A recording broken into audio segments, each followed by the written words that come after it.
And welcome into the Friday edition, Robby and Rexrode, 1025 The Game. Robbie Stanley, Joe Rexrode, Nick Frazier here with you on this Friday morning, live from our Busy Bee Plumbing, Heating, and Air Conditioning Game Nashville studios, home of the $99 yearly Beehive membership where the buzz is always about great service. Big weekend, sports coming up, sports. We got Vanderbilt traveling to Texas. We got a huge one at Neyland Stadium, Oklahoma and Tennessee.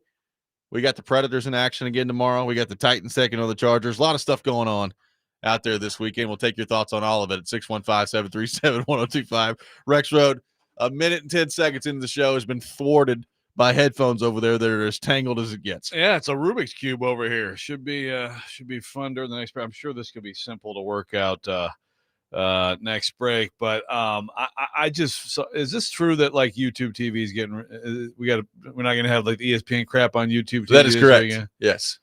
We'll see how long that lasts, but yes, as of the moment, ESPN is not on there. It is enough of this crap. I mean, it's enough of this crap.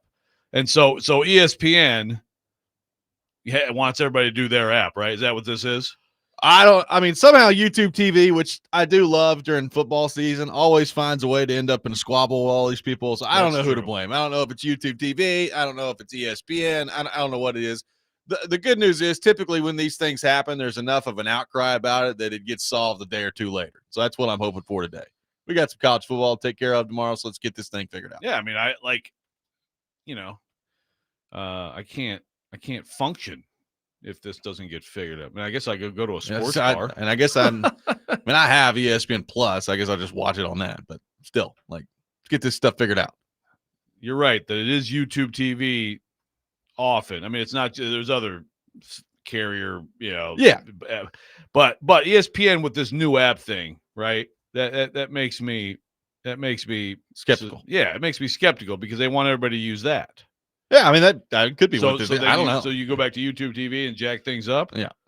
And I love the email that you get from YouTube TV, too. It's like, well, we don't have ESPN, Disney right now. We're trying to get it back. But in the meantime, if it's gone long enough, we'll give you guys a $20 credit. Doesn't give you the specific date of how long it has to be gone. It's like, well, if it's gone for a long enough amount of time, we'll give you a $20 credit.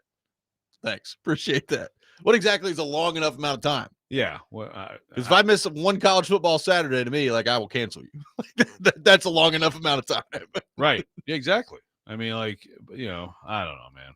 So I'll go back to cable. It is amazing. There's all these different ways that we, can watch games now and all these different streaming services. And it gets to the point where it's like, wow, you got to have all these different things just to watch the sports you want to watch. Wasn't it nice when you just had, cable? Yeah. And then you add it up.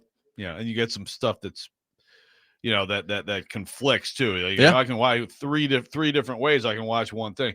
Yeah. I mean, how much more savings are you getting with this way? It's a good question. I think, I don't know if we're saving on anything at the moment. So we'll see if that gets figured out this weekend. That would be nice. The Predators in action last night, Joe, they lose 4-1 to the Philadelphia Flyers. So, not going to spend too much time on that game because there's not much to talk about now other than it's the same stuff, right? I said after the game on Tuesday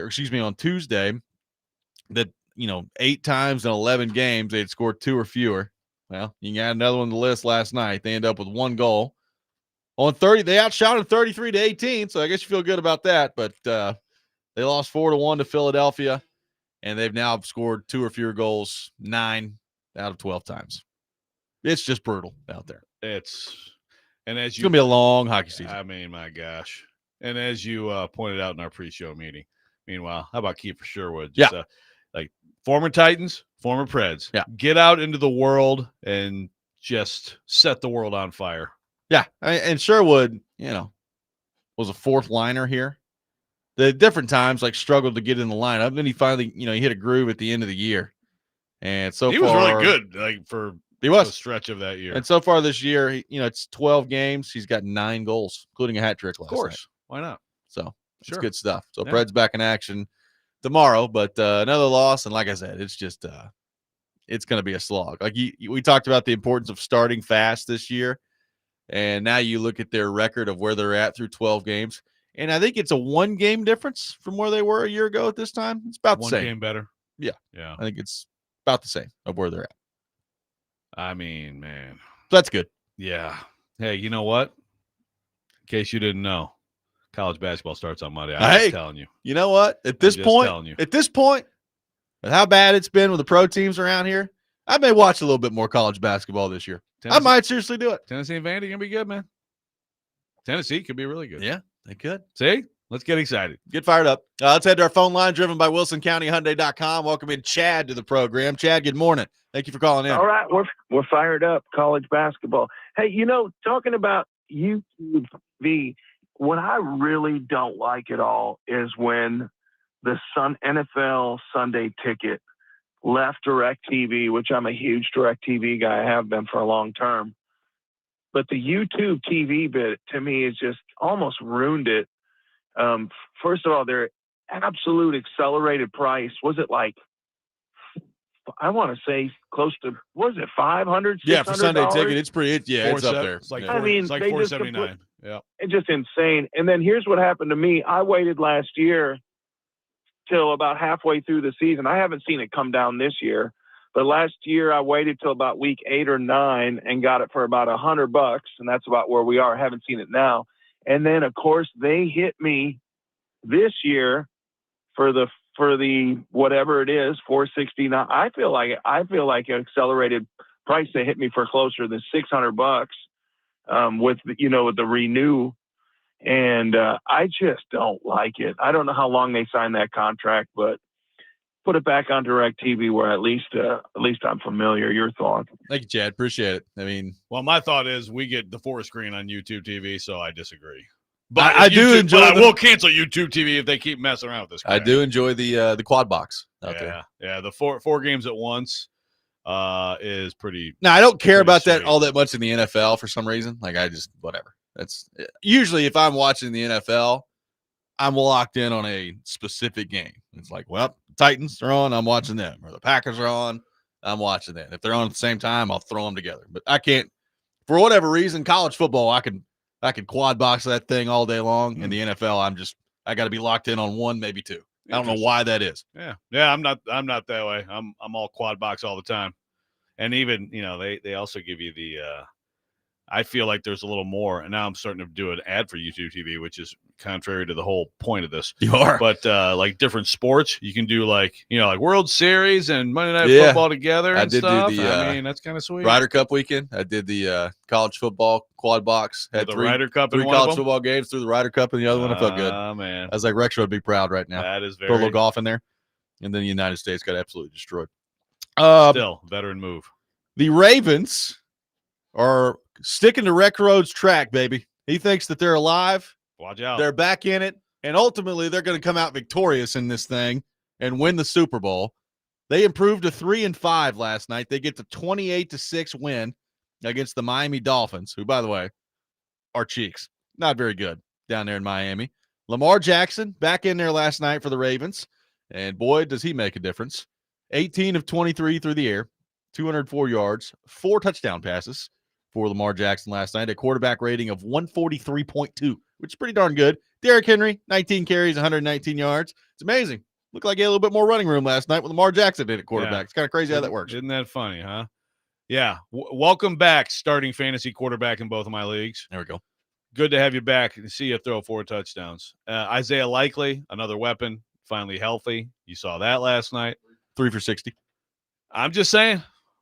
I mean, look, the 5 losses, like they're going to win the division. I'll tell you that right now. Like that division they are going to win it. The 5 losses, you figure they get another 1 or 2 potentially, and I still think that honestly at 10-7 they'll win the division. But maybe I'm a little down on the Steelers after what I just saw against your Packers. But Steelers will be okay. I don't think they're very good though. They're not. I don't know. Okay. I don't know that they're very good. But they'll be, 9-8.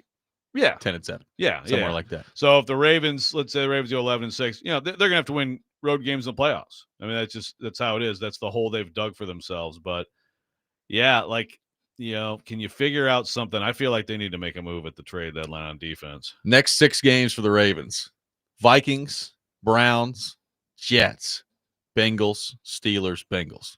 they very much can get back in this thing. Yeah, and bury the Bengals if the Bengals aren't buried already. Hit the Bengals twice in basically like a 2-week span. Yeah. No, I mean, it's just a completely different team. But the key was winning against the red hot Bears, with Snoop Huntley at quarterback, which they did. Yep. And that gives them the chance to take off. And I think they're about to do it. Well, that put Snoop in the Pro Bowl again. He's been in there before. Given how many people bail out, I think if you're like, at this point, you can be like the 36th best QB in the league and possibly get in there. Yeah. Tanner says their defense is trash. 0 chance they go to a Super Bowl. 0. I don't disagree. Their defense. Well, it's not total trash. I mean, I really actually like when they're healthy. You saw Malachi Starks last night. That's a great ad. Kyle Hamilton is a tremendous player. Yep. Humphries. Yeah, like they're good in the back end. They definitely need. To me, they need a difference maker up front on D. A guy around here. I know you might want to. Cody Barton? I want to make a call. Well, you could do that too. You could check on that. Apparently, you've Draymond got, Jones? I think a lot of Titans you could call Arden Key. There's a lot of, but if you want to get a little crazy, Baltimore, just saying. Okay, so did Henry pass 12K? Is that right? Last night? I don't know, but that what Ed's saying. Sounds right. Yeah. That's what Ed's saying. So, so Derrick Henry, it is amazing how different it looks. 1252 now. 12,052 yards on the ground for his career. Yeah. So Ed's asking, will he be top 5 all time? I think he will, right? In terms of the rushing yardage total at the end of it? Yeah. Yeah, I think he's got a good shot. I mean, we talked about it before the season. And, we'll see where he's at 629 for the year right now. So we'll see where he ends up at the end of the year. But, one thing we talked about it, like if he had a pretty darn good year this year and then followed it up with another one next year, like he could get within shouting distance of top 2, top 3 all-time rusher. Yeah, so number 5 is Adrian Peterson at 14.9. Well, that's tough. That's tough for Peterson to end up that close to 15K and not get it. 4 guys have been. Titans didn't give him enough carries when he was here. That's right. Yep. That's right. Yeah. So you figured, Derek. I mean, he should probably be top 10 at the end of the year. I mean, I think he will. I mean, I think he's got a chance to, probably not Emmett's 18, which is one of the most overrated records of all time. Given he's a very good player, but he's not close to like the top backs on this list. But that's how it goes sometimes, compiling numbers over a long period of time with one of the best offensive lines of all time. He's on pace for 1336 this year. So we'll see what happens. And it's been disappointing. Yeah. And it's like he's had some games where it's been just bad. And obviously the fumbling, but it looks like he's cleaned that up. Yeah, it looks like it. 615-737-1025, our phone number. 615-737-1025. The Titans in action against the Chargers this weekend. We went earlier in the week through the schedule. I don't know how many more wins are coming. So what's that going to mean for Cam Ward? We'll get into that coming up next. Robby and Rexrode, 1025 The Game.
Cam, I know results haven't been what you wanted, but as you look back to your first game sit down, do you get the sense that you've improved like you would have wanted so far? Yeah, I think I improved every game. From an operation standpoint, from play call standpoint, to getting in and out of huddle, to knowing where guys is, to being an NFL quarterback. I think every game has got better. Then for each other position, every game we've had together, we've got better chemistry at. Because practice is a lot different than the game. So, I'll continue to work with those guys, continue to work with me, and we're going to continue to be better. It was a graveyard. Welcome back in, Robby and Rexrode, 102.5 The Game. That's Cam Ward. It'll be an interesting game coming up on Sunday against the Chargers. I said it yesterday. Chargers a 9.5-point favorite on the road at Nissan Stadium. So we'll see what the Titans have to say about that. They can muster up, 20 points. We'll see. See how it goes on Sunday at Nissan Stadium. Taking your thoughts at 615-737-1025, our phone number. Joe, somebody very upset about our pre-show meeting schedule that we've got. They changed the channel. We joke about the pre-show meeting. How do you know we're joking? I mean, I tell you what, I know I have your number now. I'm giving it to Izzo. He'll tell you about the pre-show meetings. He'll tell you. Narduzzi. Oh God, those two together, it's absolutely insane.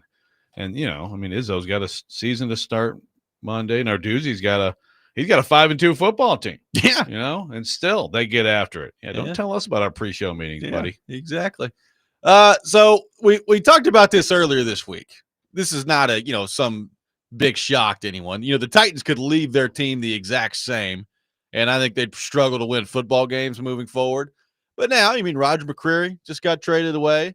Who knows what else could be coming here in the next couple of days? I don't think it's going to be anything crazy. We talked with Charles Robinson yesterday, and at this point, I'd probably be pretty surprised if Jeffrey Simmons got traded. And frankly, if Jeffrey Simmons isn't going to get traded, I'm not sure there's anybody in the roster that can be traded that really affects things all that much when it comes to the Tennessee Titans right now. But the bottom line is, they could leave things the exact same right now, and there's a very real chance that they may not win another football game the rest of the year. That's just what it is. There are going to be some opportunities. It is the NFL, so you could get hot on a Sunday and shock someone. I guess there's a chance that they could have somebody literally hand them the game again, like the Arizona Cardinals somehow pulled off earlier this year. But there aren't too many more wins coming for the Tennessee Titans. We know that. There may not be any more wins coming for the Tennessee Titans this year. So what does that mean for the quarterback, right? Like, everybody with a pair of eyes can see that the situation around him's bad. The roster's bad. There's not a lot of help that he's got out there. But if you're not winning any games, what does that tell you about the progress of the quarterback, right? Like, how do you view that at the end of things, knowing that they've got problems offensively? They've also got a ton of problems defensively that may get worse now that McCreary's out of here as well. Like, they might end up being the worst offense and defense in the league by season's end. Yeah, I just, I feel like it's also a rooting interest question, right? It's like you're focused on the quarterback, but when it comes down to it, this league is about winning and losing. And like, you think back to Will Levis's rookie year, and what were the games they pointed to? Yeah, obviously the win over the Falcons, we threw the 4 touchdowns right away, but also like the comeback at Miami and stuff, right? Which I think he did 2 years in a row, didn't he? Yep. Yeah. Like, those are the things. Yeah, 2-minute drill, and what matters more as a quarterback than a 2-minute drill where you make the throws and you actually make the plays to win a game, right? That Cam has one of those. And yes, there are all these circumstances that even made it possible, but he did make the plays. That's a great thing for a young quarterback. Here you go. You have evidence. Now, when it comes down to it, when you get better later, in theory, and he's ready to go and you've got stuff around him, he's going to be one of those guys who leads those calmly and, leads those game-winning drives that make the difference in a league that's loaded with one-score games, and it often comes down to who gets the ball last. So this year, if the Titans will get the number 1 pick if they don't win any more games, or they win one more game, that's great. But do you not want your young quarterback to win you some games? Yeah. I mean, and I understand people would say, again, he has no chance. What do you expect him to do? I get that. I'm just saying there's this sort of conflict of, The team, the team at this point, I think Titans fans like, get us the top pick. What could you do with that? I mean, I don't know. I mean, sure. Look, Titans fans. There's going to be Titans fans who are diehards and bless their hearts, and they're the best fans in the world. They're going to be out there Sunday cheering their heads off to beat the Chargers. Those are great fans. But a lot of the fan base, I think, and a lot of fan bases in this situation in general, to me, understandably, are just like, well, the season's cashed. So what can we do to help ourselves as much as possible? Well, it's interesting on that front too, because obviously Titans fans want the number one pick because of I don't think because of the number one pick. I think everybody's looking to trade it, right, and move out and collect assets that way. And look, I'm there too. That's what I want. Like, if you're going to be this bad, you might as well get a reward for it.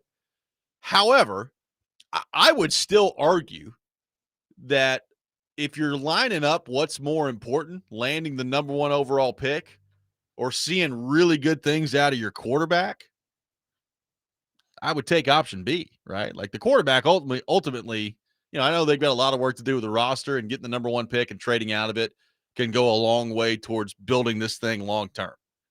But what's really going to build it long term is whether or not the quarterback's any good. And if he is playing so well with this crap roster and this coaching situation, if you get to a point 8 games from now where he's just slinging it out there, and maybe you win a couple of games that you didn't think you had a chance to win before because he's playing so well, isn't that a better outcome? Yeah. I think so. I think so too. And you might screw yourself out of the first pick, but okay. But look, he's actually winning games even with this crew around him. And I'm not going crazy thinking that they're going to roll off like 5 or 6 in a row, because I don't think this team has like a capability of doing that. But if late in the year they beat a couple teams that they probably shouldn't beat because he's playing so well, to me, that's a good thing. I agree. And another thing is, like, if you even no matter what your record is or whatever, try to put yourself in the building, or this is their job. This is every day, all day. And like, if you never win games, I mean, like, a win still matters. These guys could be 2-11, and like, life is better when you win the game. Like, everything is better. It's an interim coach. Half the guys have been traded at this point. Everybody's looking. Cancun is not far in the distance, but still, like, the week of winning a game matters. And so if you think about just a complete death march of just nothing but losses, I mean, that probably also like diminishes what's like the performance around Cam and all that too. Like, you need some success, and I think he does. And I'm with you. I think that even though it might mess you up in this draft pursuit of another number one pick, a historic run to a second straight, if it's because he is catching fire, I mean, I guess maybe best case scenario is like have a Josh Allen game at Kansas City in that playoff game where then he goes to the sideline and it's like, wait, we lost? His defense is so bad, Yeah. But I mean, for the most part, if Cam's going to have some moments like that, you might sneak out a couple. 615-737-1025, our phone number. How important could wins be for the quarterback to help illustrate some progress throughout the season? We'll take your thoughts on that. 615-737-1025. Robby and Rexrode, 1025 The Game.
Welcome back in, Robby and Rexrode, 102.5 The Game. Nick Frazier in the Halloween spirit this morning. Happy Halloween to everyone out there. Oh, gosh, it's Halloween. Yes, it is. So, like, when you get older, it's so weird. Yeah, I how mean, it becomes, like, not a big thing. It used to be such a big thing. It's a big thing for you. Well, that's the thing. Like, if you last, decade plus, I haven't really cared. And now it's time. Now it's go time tonight. That's right. Trick-or-treating time. Trick-or-treating the deal. Okay. Yeah, she's Olaf. She's from Olaf. Frozen. I love it. That is cool. She's been running around like all the last couple of days. Just, my name's Olaf, and I like warm hugs. I'm like, all right, good for you, sweetie. We'll get you some candy tonight. Yeah. Good stuff. And then Dad can steal your candy. Yeah. That's the thing. She didn't care at all about the candy. So I'll take some of that. That's fine. Yeah. I'm actually glad I'm kind of out of the trick-or-treating thing, because I had some real bad runs where I just destroyed my kids' candy. And I'm just sitting there just crushing Butterfingers, man. Taking your thoughts of the Titans, 615-737-1025, our phone number. Wes in Clarksville says, I'm still a good fan, but I ain't spending my money to go and watch them play like they've been playing, which I think is a totally understandable take. Look, man, I'm not at all. Yeah, but that's not what we're saying. Yeah, I'm not flipping this around on people who aren't going. I have no quibble at all with you. Nope. Good for you. I'm saying, if you look on Sunday, there will be the people who are always there, and they won't have bags over their heads. Again, if you do, good for you. If you have a We Ass shirt, wear it proudly. But I'm just saying, there are people who are going to be there and they're Titan stuff, and they're going to be cheering, they're going to be wanting to win, and those are amazing fans. Good for them. They deserve better. This whole town deserves better. Yes, it does. Yes, it does. Who knows when we'll get better, but it does deserve better. Yeah, like the calendar is flipping to November tomorrow, and then you start to, there's still half a season left to go, so I'm not going to say the light at the end of the tunnel quite yet. There's still a lot of football left to be played. But, when you're 1-7, probably soon to be 1-8, you start to then count down to, all right, let's get to the end of this thing and start to flip this roster and see if we can make some pretty dramatic improvements in one off season. And we're going to, if the Titans do win some games moving forward, we're going to hear from people all the time on the text line. They're like, no, what are they doing? Yeah. I'm just saying that I think mixed in that probably also means that your quarterback is making some progress. And not only making progress through a set of circumstances that I don't know that you could have hand drawn before the season that are worse, right? Like, you got an offensive line that's been really up and down that we thought was dramatically improved before the season. You've already fired the coach. You got a receiving core that, Tyler Lockett gave you nothing. Ridley's been hurt. You got a bunch of rookies out there. Like, that probably means good things in the face of just horrific circumstances. If you're Cam Ward and the Titans, if you roll off a couple more wins here. Right. Yeah, exactly. So obviously, I guess best case is like, okay, Jets win some games and Raiders, Yeah. And so you can get 2 or 3 wins.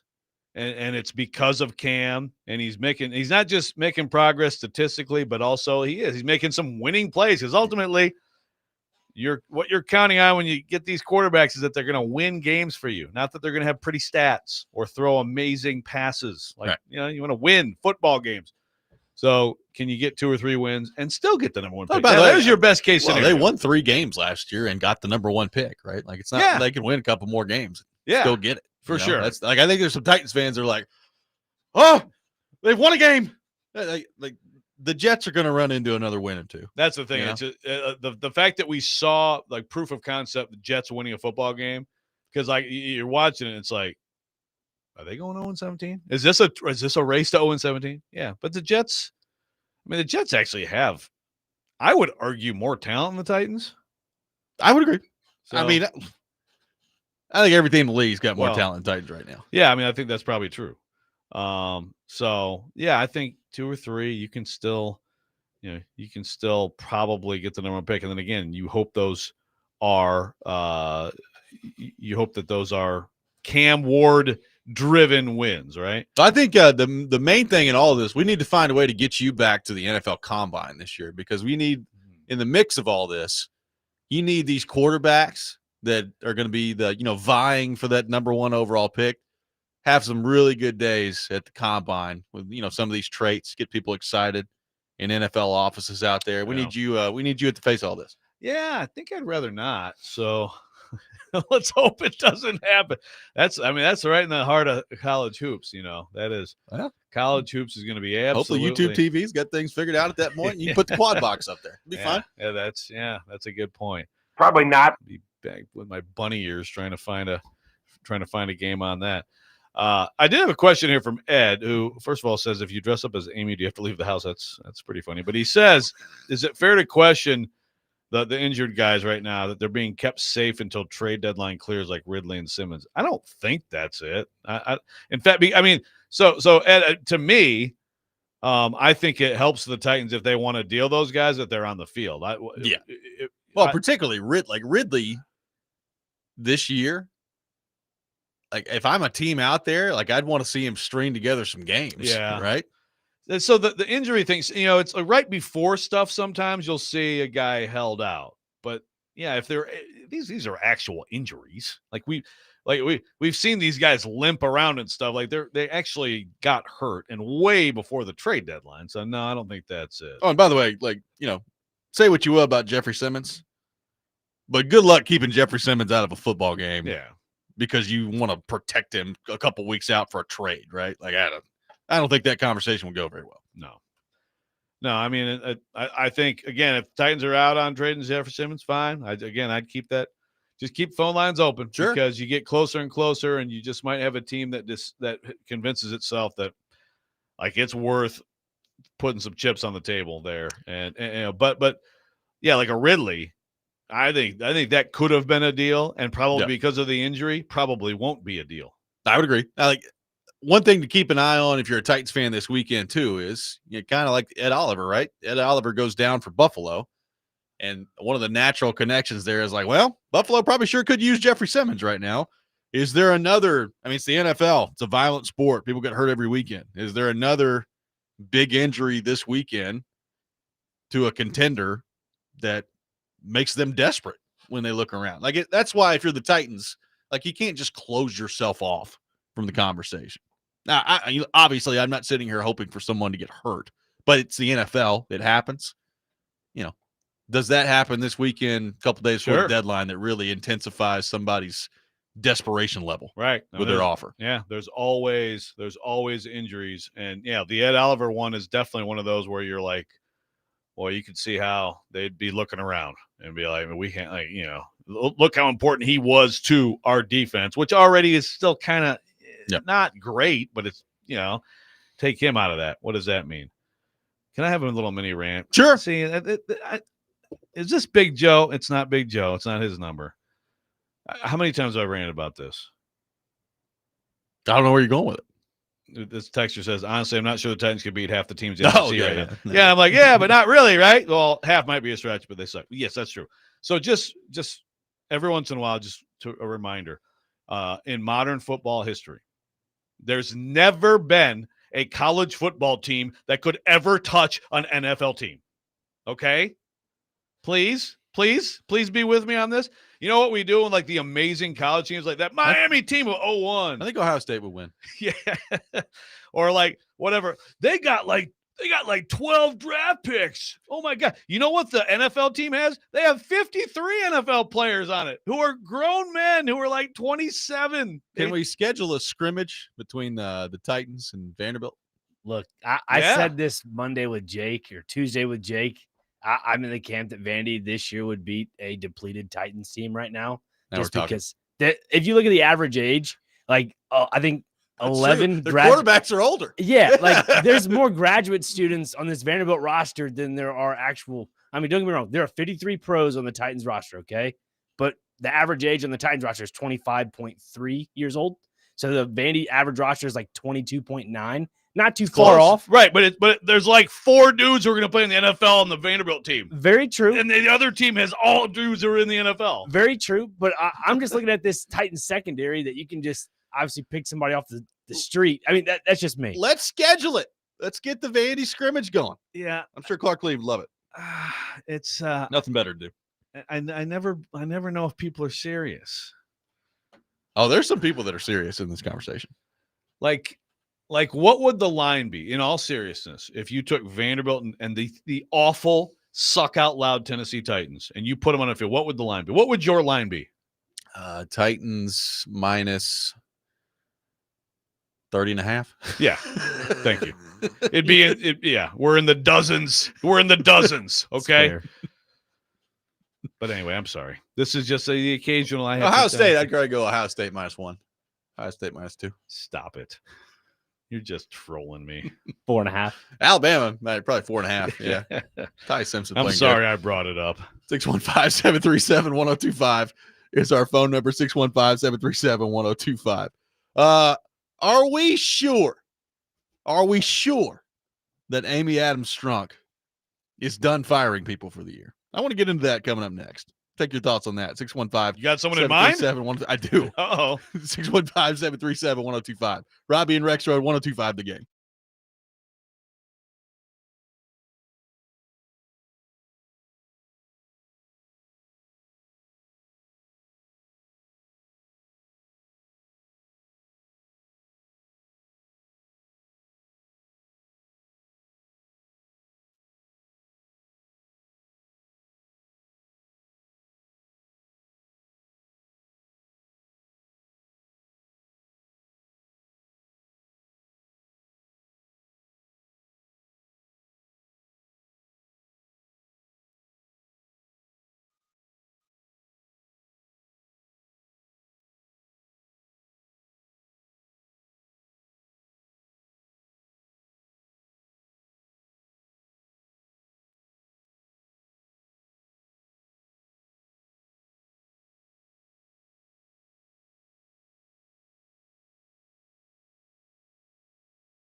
Welcome back in. Robby and Rexrode, 102.5 The Game. Taking your thoughts on our phone and text lines driven by WilsonCountyHyundai.com. Trying to go through all the teams that could beat the Titans in college football.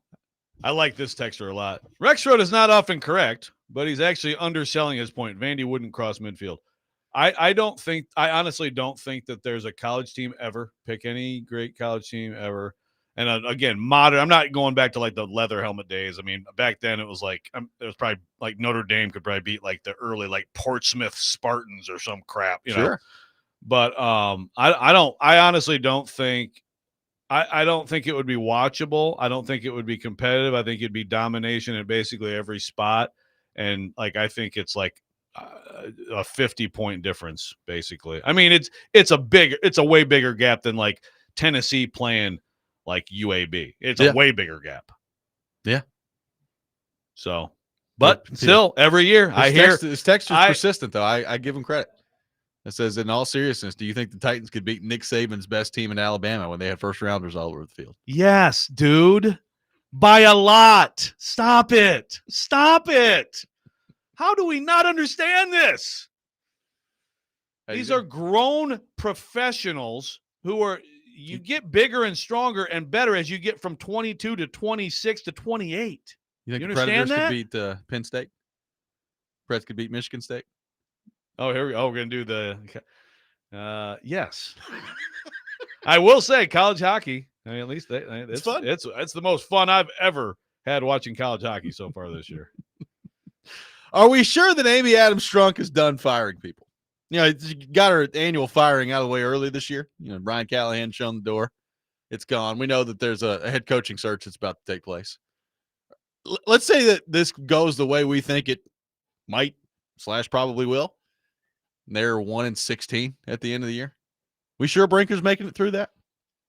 Like, I don't think there's any scenario where Bergonzi's getting fired. Are we sure Brinker's making it through if they're that bad? And he's been a part of all of this. And I know that it gets back into the Brinker conversation of how has he gotten to the point in this organization that he has, given the fact that he has been here through most of this. But I do think, like, going through the 1-16, like, if that's what it ends up being, is there a chance that she's not done firing people at the end of the year? There's a chance. Yeah, I mean, I think in all seriousness, I think that would come down to confidence in Borgonzi.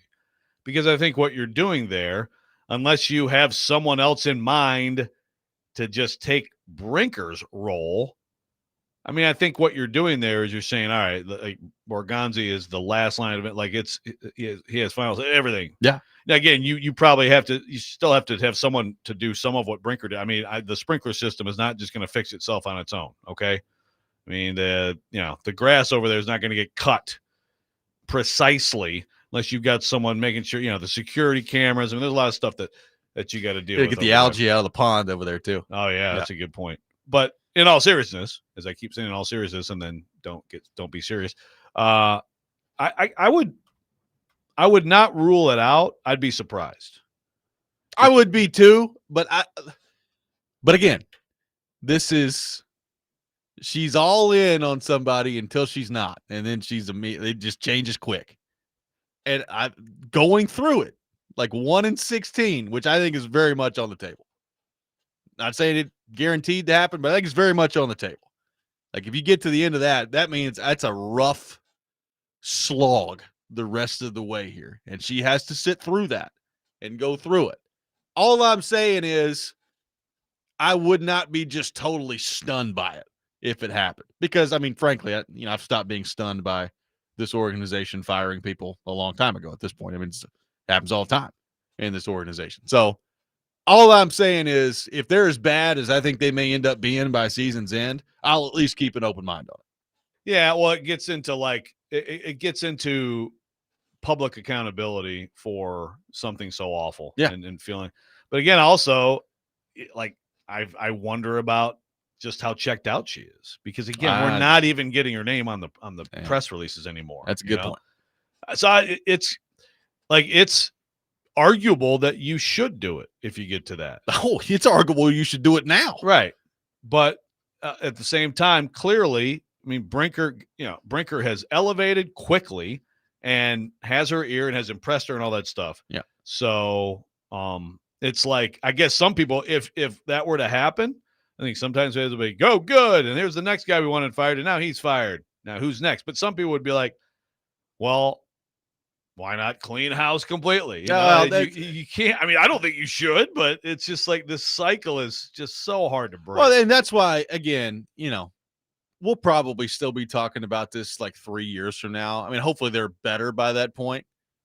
And not just a little bit better, but like the process, like Cam Ward looks good, all these things. But it's one thing to second guess this, but we talked about it at the time. It's like last year when you made the decision to move on from Carthon, you should have just restarted the whole thing.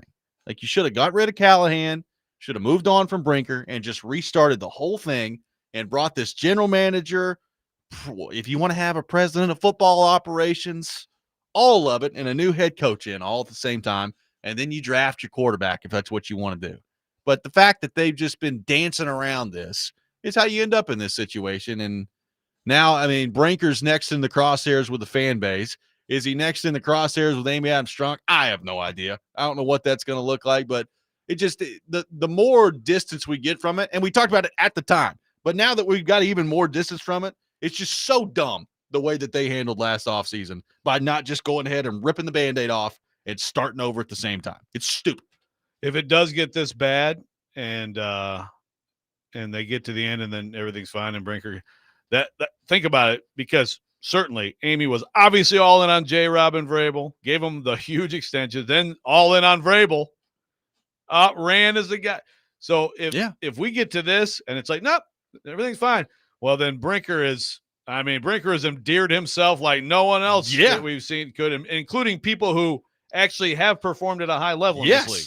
Which is kind of amazing to think about. 615-737-1025, our phone number, 615-737-1025. It is a massive game coming up tomorrow for Vanderbilt. If they can win it, have they basically punched their ticket to the college football playoff? We'll get into that. Robby and Rexrode, 1025, the game.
Hour number 2, Robby and Rexrode. 1025 The Game. Robbie Stanley, Joe Rexrode, Nick Fraser here with you on this Friday morning. We'll be joined by Adam Sparks from the Knoxville News Sentinel later this hour at 7:30. We'll get his thoughts on what's basically a playoff game between Tennessee and Oklahoma coming up tomorrow at Neyland Stadium. So looking forward to that. Turron Davenport will be with us at 8. We'll get into all things Tennessee Titans with him. Joe, the Vanderbilt Commodores on the road at Texas tomorrow. By the way, pregame at 9:30 on 94.9 The Fan. Kickoff at 11. Vanderbilt football brought to you by Gary Force Acura, Jimmy Kelly's Steakhouse, and Smoky Mountain Tops. Joe, we'll see what this looks like for Vanderbilt on the road. Texas is a good defensive team. At least they have been a good defensive team. Their offense has been pretty sporadic and erratic all over the year. We'll see what that looks like tomorrow, but a chance for Vanderbilt to go on the road. And if they can pull off a win, if they do it, they're going to be sitting very pretty for the college football playoff. Now, I will say this. They've got, after the Texas game, they've got Auburn and Kentucky at home. We've talked about this a little bit. I don't think that those two things are the same. Kentucky's bad. And Kentucky, I think you're probably going to be looking at a coaching change for Mark Stoops. You could be looking at a coaching change for Auburn as well, but I don't think Auburn is as bad as Kentucky is. Auburn's got some talent. There's Camp Coleman out there. Auburn has won in the SEC. So, I don't think that those two opponents are the same, but Vanderbilt's going to be favored against Auburn, and Vanderbilt's going to be favored against Kentucky. So, Joe, if you get this win tomorrow, you're going to be sitting real pretty for the college football playoff. And, it feels like at this point, each week we have a conversation about Vanderbilt football. It's the next biggest game in program history. It's like and that's going to be that way, I think, for the rest of the year at this point. But it is still amazing that, tomorrow, if you get the win, I'm not saying that it's a certainty that you're in, but the percentages are pretty darn high if you get this win tomorrow if you're Vanderbilt. And that's amazing to think about. Yeah, you're in position to, which actually would be unfortunate, I think, for us, but you're in position to not have to win at Knoxville. Now, I will say one thing about that, if you look around college football, there's a lot of teams, a lot of leagues. It's not the NFL. When you get into this 12-team playoff, it is certainly possible that we could have a whole bunch of 10-2 teams at the end. And then you start splitting hairs on, the 10-2 teams and the quality of their schedule, things like that. And just being in the SEC is not enough. Is the SEC the best league? Yes. It's certainly by far the deepest league with good teams, but still have to look at your specific schedule. And you can look at Vanderbilt and say, man, great win at South Carolina. The quarterback did get hurt. Also, South Carolina is trash. Win at Virginia Tech. They're bad. Beat LSU, huge program win. They might be headed toward the total stink out loudness now with Brian Kelly as their governor searches for their next coach. Or they may go on a run, get the guy out of the building. It's like, wow, Brian Kelly's gone. Now he can play football. That is true. It's in all seriousness, Vanderbilt wouldn't mind that, to make that win look better. And by the way, the AD's out too. I mean, shocking after the governor told him he will no longer be allowed to do his job.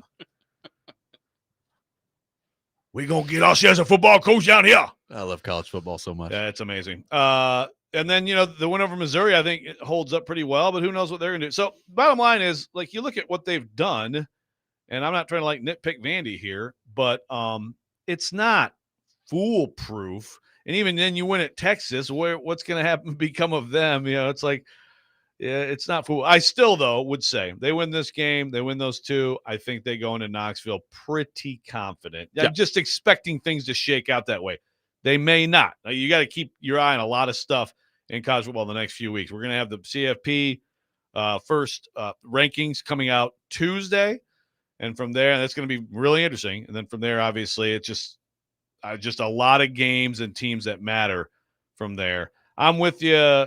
Yeah, the only thing with Vanderbilt moving forward, I think it's great that they get a idle or off, either word, acceptable, week on November 15th a late season one, especially for Vanderbilt, because I do wonder, like, if they get in the playoff, do they have the depth compared to some of these other teams, that will be in the field? But I love the late season off week. It'd be ideal for them if you could flip-flop and have Kentucky be the next game after Texas, then a week off, then Auburn, because they're coming right into Auburn next week. And I understand, by the way, that's homecoming. Did you know that? That's Vandy's homecoming. Oh, Hugh Freeze, you got scheduled for Vanderbilt's homecoming. Congratulations, Hugh Freeze. that's a bold move. And the guy, obviously, well documented. He can't beat Diego Pavia, but they have enough talent. And if, like, Jackson Arnold runs in, he'll run around and sometimes make some plays that they could be problematic potentially. Think about, we just got a text. Think about saying this statement before the season started. Text says, if Arch plays, Vandy wins easily. Think about that before the year. Well, if Arch Manning's playing, Vanderbilt's going to win very easily. Look, we'll see. Arch, I heard Trevor Maddich talking about this earlier this week on DVD. I think Arch is probably, Arch's numbers, I think if you look at them, will be better than you think they are. Yeah. When you actually go look at the numbers. Great numbers last week. Yeah. Like if you just are stat watching, his numbers are better than you think they are. It's been so all over the map with him that I don't know if you know what to expect snap to snap from him in the game. And that's a hard thing to be at quarterback. Like when you're just one series, you look dialed in and you're making ridiculous throws and you're looking good. It's like, okay, yeah, I could see it. And then the next series comes around and you can't hit a 5-yard pass over the middle in front of you. That's what it's been for him this year. It's been way inconsistent. And it's tough to figure out why that is. I understand the offensive line has had its problems in Texas this year and they can't run the ball and that doesn't help. But it's just, it is weird, almost seemingly series to series, how different he looks at times. Yeah, well, I think one thing is I think he has a little bit of a strange throwing motion, and I don't think there's consistent accuracy with it, which I guess I never really noticed. He'd only thrown like 90 passes before this year, but you watch it and it's like, I don't know that the way he throws the football serves him well in terms of consistent accuracy, which is kind of wild that he's a Manning. And I mean, I know everybody kind of has their own mechanics, but it's like, why did he learn to throw that way? And then also, I think he's been a one read and look down guy, which again, that's a young quarterback thing. And their offensive line, I think, is part of that. But the one read and look down, it seems to be a big thing with Arch. So now he'll run around for sure. I still would, if I were Vanderbilt, I'd still rather the backup. And without knowing much about the backup, I'd still rather. I mean, Arch is still, and even again, he just had last week this crazy comeback where he made some big time plays. The punt return was the biggest play, but he had a deep shot touchdown, which also wasn't necessarily a great throw, but it ended up as a touchdown. Yep. But that's something to build on, and I think you'd rather see the backup if you're Vanderbilt. I understand the sentiment. We've been joking about it all week, but I think I'd go back up. But I think the point kind of is like you feel pretty good either way if you're heading into this. If you're Vanderbilt, right? You have a real chance. Yeah. Yeah, you have a real chance to win this game. I'm very interested to see that Texas defense, which has looked really good. Mississippi State lit them up, but again, we say it over and over again with that offense. That offense can make a defense look bad on a given Saturday because that's what that offense does. And it doesn't mean that all of a sudden that defense is bad. I still think it's a really talented defense. But this is also a tough offense to deal with. One thing that I think Clark Lee deserves a ton of credit for, and I know, maybe some people would say this is easy because it's Vanderbilt and you're this underdog story and people don't believe in you and all this stuff.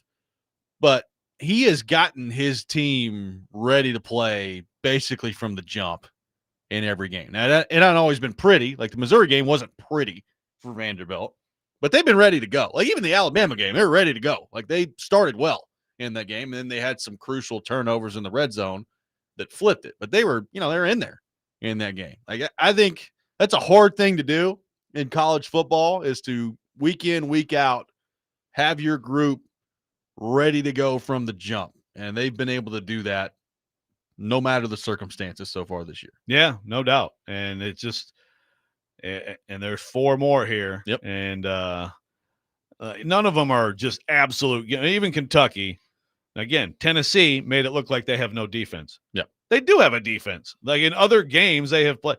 Look at what they did defensively against Ole Miss. Well, shoot. I mean, they should have beat Texas, and they completely stifled Arch in Texas, So even that team could come in here, and I mean, like, you have to show up. You have to show up to play that team. They have physicality. They have toughness. But I'm with you. I mean, what Clark has done really is remarkable. And the fact that they bounced back, too, because the Alabama game was a disappointment. I mean, they really had a chance in that game. And what if they won that game? I mean, what will we be talking about now? But they really had a chance. They're about to go in and go up in the fourth, and Pavia throws that pick, but they've been able to just bounce right back from it. They didn't let it, let it last any longer than that day, and then they came back out and played winning football. It's pretty amazing, the whole thing. And that, if you look around, like, everybody is on, like, media wise, everybody is on the Vanderbilt bandwagon, and it's pretty fun. They're this year's Indiana, basically. Who's your coach of the year in college football right now? Is it Clark Lee? Yeah, I think so. Right? It's a 2-year thing. But yeah, I mean, I think I'm trying to think of. I mean, it's different this year. Like, last year was a great story, and they took down Alabama, and it was a dramatic turnaround from what it had been at Vanderbilt football. But at the end of the day, they were 6-6 last year in the regular season. This is way different. Like, this is crazy what they're doing. For sure. I guess it's just like, to me, like, last year last year was the come out of nowhere a little bit. Yeah. But still, this year, what was their Vegas? 4.5. Yeah, 4.5 win total. 4.5 was their Vegas win total. When you exceed expectations that much, usually that's a slam dunk. I'm trying to think of who else right now. I mean, Cignetti's not going to win it again, right? No, I wouldn't think so. I mean, I think Mike Elko is a guy who probably deserves a little bit of consideration. I would agree. I think Lane. I think why the heck is Georgia Tech's coach Brent Key? Yep. I think Brent Key is another guy. That's probably your top group. But yeah, it's hard for me to imagine that Clark won't win in a landslide, actually, when you think about it. And he should totally deserved. Dabo? What's that? Dabo on the list? Shane Beamer? Kelly? BK? Who got fired fastest? Coach of the year, James Franklin. Coach of the year. Oh my gosh! When is James Franklin of Virginia Tech going to get announced, man? That's a good question. I'm champing at the bit. Champing, not chomping. Champing at the bit. 615-737-1025 is our phone number. More your thoughts on the Vanderbilt Texas game. Tennessee and Oklahoma is coming up tomorrow from Neyland Stadium as well. We'll get into all that in a busy weekend in college football. Robby and Rexrode, 1025 The Game.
Chase and Big Joe will be broadcasting live at the all-new Circus Sportsbook Kentucky in the Mint Gaming Hall this Monday prior to the Monday Night Football game. Monday night matchup is the Cardinals and the Cowboys. Got a busy weekend in college football coming up. Taking your thoughts, 615-737-1025. Adam Sparks will be with us at 7:30. We will get into Tennessee and Oklahoma with him. Tennessee and Oklahoma is one of those games this weekend. Vanderbilt taking on Texas, two of the bigger games in college football. You got Georgia and Florida in the world's largest outdoor cocktail party down there in Jacksonville this weekend as well. Beamer going to get smoked by Ole Miss later this weekend as well, so looking forward to that. You know, it's not I wouldn't call it a great college football weekend, but there are some interesting matchups. I mean, look, this was supposed to be, one of the big college football Saturdays in terms of Penn State and Ohio State playing each other, and now Drew Allis hurt and Penn State's fired their coach, and Ohio State is a 20-point favorite at home. That's that looked like the bell cow this week, weeks ago, and now it's not good. But again, you've got a lot of teams right now that are that are trying to position themselves to be there at the end. And again, that's the magic number. Is 10-2. A 9-3 team this year, it is possible. That is absolutely possible depending on how things shake out. But it's also possible the other side is that a 10-2 team or more than one 10-2 team gets left out. I mean, there's just a lot of games that matter this week. So like a Georgia Tech at NC State, the ACC and the Big 12, obviously they both could end up being one bid leagues, but they're like, even look, our guy Narduzzi, he's lurking there at 5-2. They've got Notre Dame coming in. Like if they wins that game, which I wouldn't pick them to win it, but like they actually have a chance to all of a sudden be there at the end and be like, oh, Pitt, look at them. How about Virginia? They're 7-1. They're at Cal Saturday. Cal they have a really talented freshman quarterback. They've been up and down. They've looked good. They've looked bad, but it's on the road. Virginia has I'm sorry, John Glennon, but they've been so close to losing so many games. Right now, they're in position, to actually be one of those teams. Yeah. In the end, I don't think they're good enough to. That's a game where, like, if you're Vanderbilt, Tennessee, go Cal. Just knock them out of there. Obviously, you want the Big 12, you want the ACC to have their champion or get in, and that's that, and leave it at that. Is Notre Dame getting in? Notre Dame started 0-2. Now that was a loss on the road to Miami and a loss at home to Texas A&M on basically a missed extra point is how that game ended up shaking out. They've won and pretty much won in convincing fashion ever since then, right? Like they took down USC a couple weeks ago, 34-24. The rest of the way for them is not very good. I mean, they've got Boston College this weekend, who's awful. They got Navy. They got at Pitt, as you mentioned, Syracuse and Stanford. So they're probably winning out. Like they're probably going 10-2.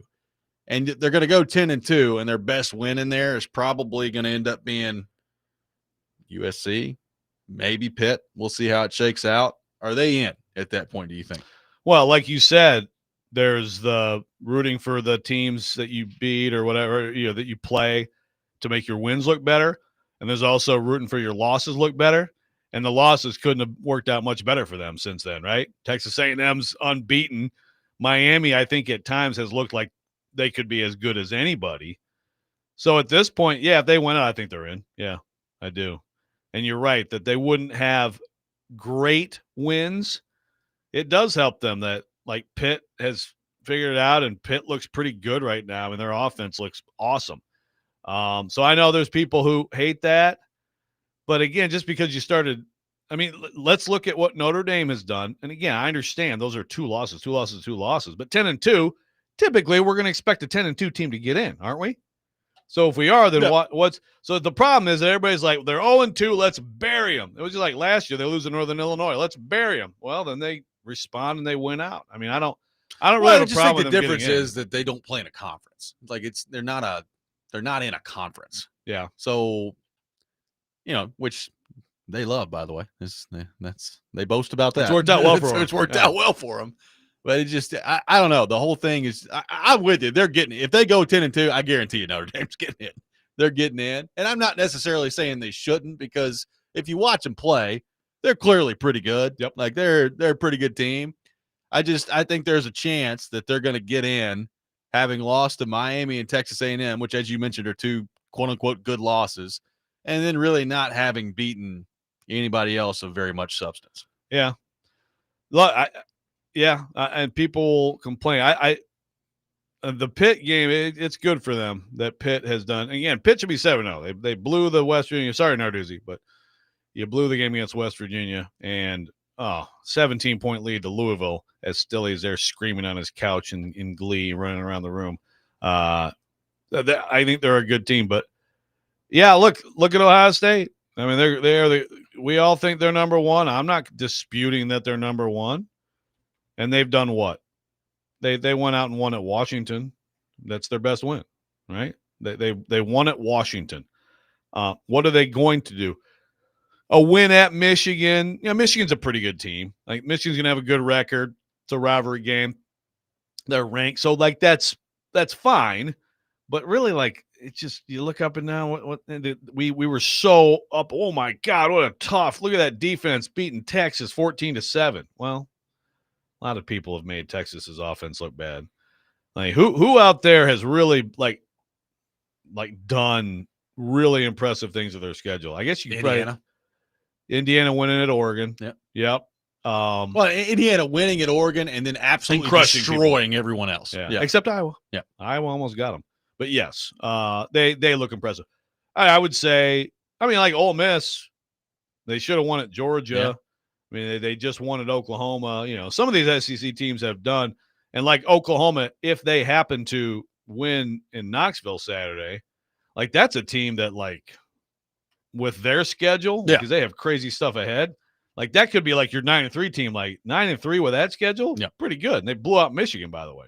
Adam Sparks from the Knoxville News Sentinel will be with us coming up next. We'll get his thoughts on Tennessee and Oklahoma coming up tomorrow at Neyland Stadium. Robby and Rexrode, 102.5 The Game.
Welcome back in, Robby and Rexrode, 102.5 The Game. Taking your thoughts on our phone and text lines driven by WilsonCountyHyundai.com. If you're looking for a great spot to pregame before the Titans game at Nissan Stadium, stop by John Bon Jovi's and pregame with 102.5 The Game. JBJ's has the best food on Broadway, cold beer and cocktails, and stunning skyline views, including 2 epic rooftops. Pregame show brought to you by Tennessee Brew Works and Old National Bank. Tennessee is taking on Oklahoma tomorrow in a game that is basically a college football playoff game tomorrow. We'll see what that looks like.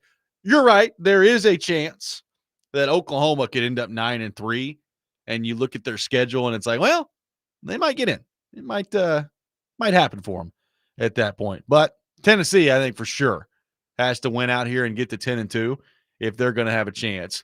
And again, like if you're a Vols fan, you go back to, if you make a play or two, if you make a kick in the Georgia game, you're sitting in a pretty good spot right now when it comes to making the college football playoff. But Tennessee, I think, definitely going to have to win out. And there are some that think Tennessee could win out, and it's still not a guarantee that they're in at that point too. So that, depends on what you were talking about in the last segment of everything, how it shakes out, what that picture ends up looking like, how many 10-2 teams are there at the end of the year, how many SEC teams are 10-2. How does that whole picture shake out? But a big game at Neyland Stadium tomorrow. They got the dark mode jerseys. Vols fans fired up heading into this one, Joe. Yes. I'm sure it'll be an amazing atmosphere, despite the uniforms. People are like, oh, who is this? Oh, that's our team. That's right.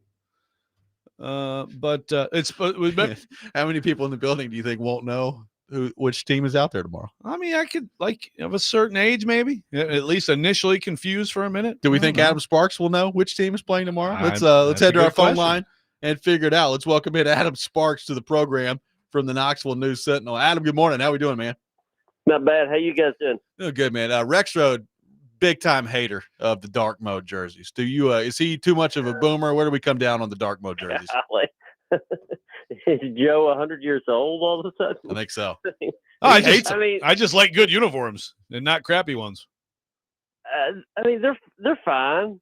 I don't know. I kind of like when they put out like the videos and the sci-fi look and all that sort of stuff. And I actually hate hype videos. I don't care anything about them. I never watch them. I watch that one every year because it's fun. Yeah. Wow.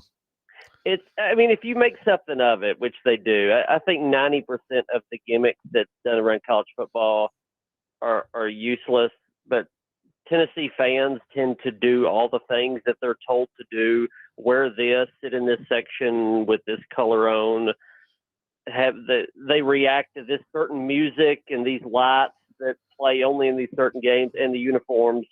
So it really depends on whether or not your fan base actually buys into it. Tennessee fans actually do for whatever reason.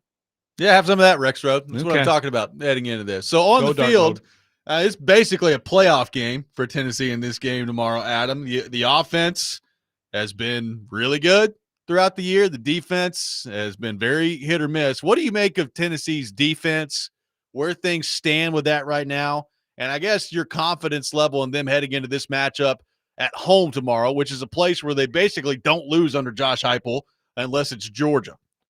Yeah, defense, I think there's probably three things that have led to this downturn. The smallest and the third one is I think they missed in recruiting a lot in the secondary 2 years ago and 3 years ago. If you look back at those classes, they had to supplement it with the transfers, which they did wonderfully well. Jermon McCoy, Colton Hood. Second reason is I think the biggest one is injuries. I know a lot of teams can say that. And it's not even just Jermon McCoy. If Jermon McCoy is healthy this season, they beat Georgia. And the defense is probably at least a letter grade better. If Ricky Gibson doesn't get hurt in the opener, I think they probably beat Georgia. And the defense is not really good, but it's serviceable. And Tennessee's in the hunt for the SEC title game. So injuries have a lot to do with it. I have a theory too that, Tim Banks's defense, I've been told that is pretty complex.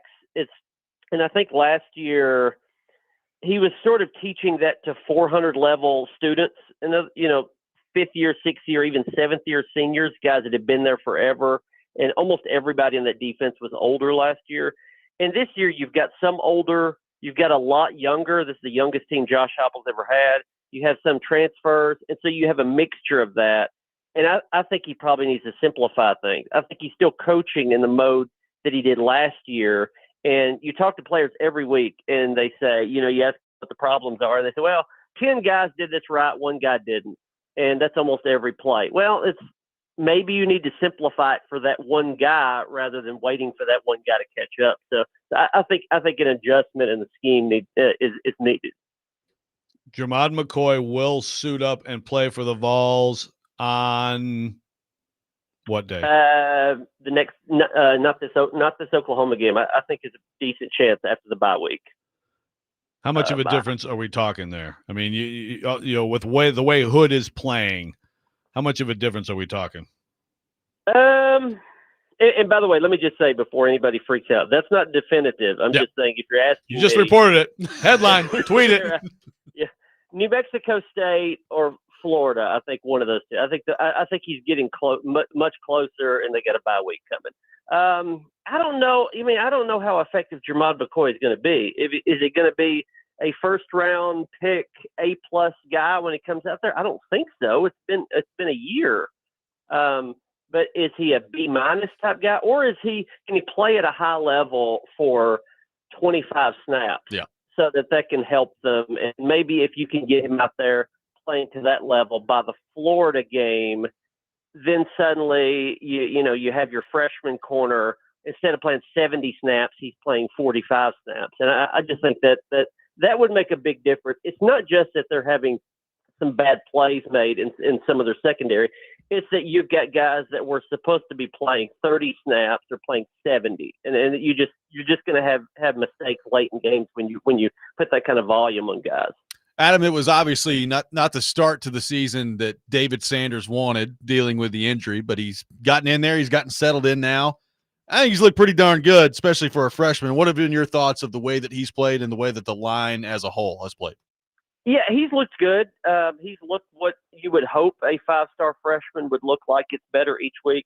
I do think, though, they have to make some decisions, I think, going into this game and saying, this is whatever their best 5 is, this is their best 5. We're going to stick with this best 5 as long as we can. I do think there's a little bit of a temptation to get cute, a little too cute with their rotation up front. I mean, last game they played like 7 guys. The game before that they played 8 guys, and it wasn't just for a couple plays. They were rotating guys all around.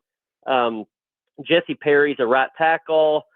Then he's a right guard. Then he's only a right tackle, and you're not playing him at guard, which means you're probably taking one of your best 5 linemen off the field just because you don't want to move him different positions. Wendell Moy is a right guard one series, then he's a left guard. Sham is out there some. It's just, and they've had to rotate centers a little bit because of an injury to Sam Pendleton. I just think if you know who your best 5 are and there are no injuries or exhaustion in the game, it's okay to go the entire game with 5 guys. Again, injuries happen, but I think they've rotated a little too much just to sort of like try out all the parts, and you can lose some continuity in that. And suddenly late in games, guys are not playing to their full potential because they haven't been in the same spot or with the same guys the whole game. Okay, Adam, I hate to look past this very big game, huge game here, but I gotta hit you up on a couple things related to Vanderbilt.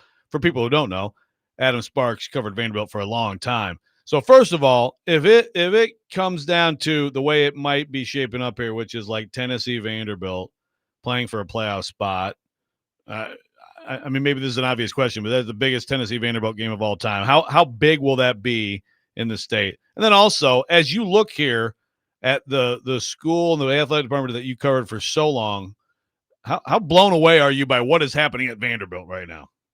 Yeah, I mean, it would be enormous if that happened. And it's very plausible. I mean, Tennessee could go. You could sell me on 8-4, but you could also sell me on 10-2. I think if Tennessee beats Oklahoma, I think they'll win in the swamp, and so I think you could have that set up. And I don't think Vandy's going to fall off a cliff. I think it's very plausible you get that winner gets in the playoff game against Vanderbilt, Tennessee, if Tennessee wins this weekend. It's crazy. I would hear things when I covered Vandy about, hey, we're really gonna dedicate ourselves to football, and it's gonna happen, and here's how it's gonna happen. You say maybe, but you said this many times before. I mean, Candace Lee is part of it. Chancellor's part of it. When you put actual like structures in, it tells everybody that you mean business. So when I saw a lot of the renovations to the stadium, they said, okay, this is real. This is real money. Those are real bricks. Clark Lee, the fact that a lot of schools get an alum, but you sometimes just get an alum because they're an alum. He's an alum, but also a guy that would be high-end candidate at a lot of other schools. So you know the planets align there. My biggest question is when Diego Pavia leaves, whenever that is, can you replace him not just as a quarterback, but sort of as a tone setter?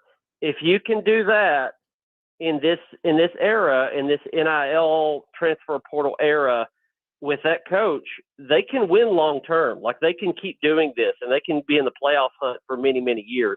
But I am curious if they can replace all that Diego Pavia gives them, and I don't mean just his yards and his touchdowns. Adam, last thing for you here. You know, Oklahoma has a very good, a very talented defense. Tennessee's offense obviously has been spectacular for most of the season, and they're playing a game at home where their offense just usually rolls. So are we just resigned to the fact that Tennessee's offense is going to get into the 30s here? What do we make of that matchup for Tennessee's offense and Oklahoma's defense? Yeah, I mean, a game in the 20s, Oklahoma feels great about. A game in the 30s or more, Tennessee feels great about. I mean, I think at this point in the year, you just have to look at it and say this is either like what Tennessee was in 2021 or maybe 2022, and that was, you know, you're going to score 40 and you don't think the opponent can get to 40, so you're going to win. Now, the difference between those two seasons is the 21 defense just could never get over the hump. The 22 defense in certain games would make a couple of big plays where you would say the defense wasn't great tonight, but hey, it did make those two plays to help its offense. That's the difference that this one's got to do. And I mean, this defense can do it. This defense leads the country in forced fumbles. This defense is top 10 in sacks and tackles for loss. They make a lot of game-changing plays. They just give up a ton of yards, and they're bad on third down. They're bad in the red zone. It doesn't take a lot from this defense. It takes a couple of turnovers. It takes a few sacks, and they can do that. And if they could, you could get a high-scoring game, give it back to your offense, and that's the type of game that Tennessee wants to play. Well, Adam, great stuff as always, man. Hope you enjoy what's going to be an awesome game tomorrow. Enjoy the dark mode jerseys as well, and we will talk to you soon, my friend. Everybody loves the dark mode jerseys. That's right. Except for the Boomers. Right. That is right. We'll Adam see Sparks from the Thanks, Knoxville Sparks. News Sentinel, our guest here on Robby and Rexrode. We got the Rex Rant with Joe Rexrode coming up next. This is 102.5 The Game.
Sometimes he wakes up on the wrong side of the bed.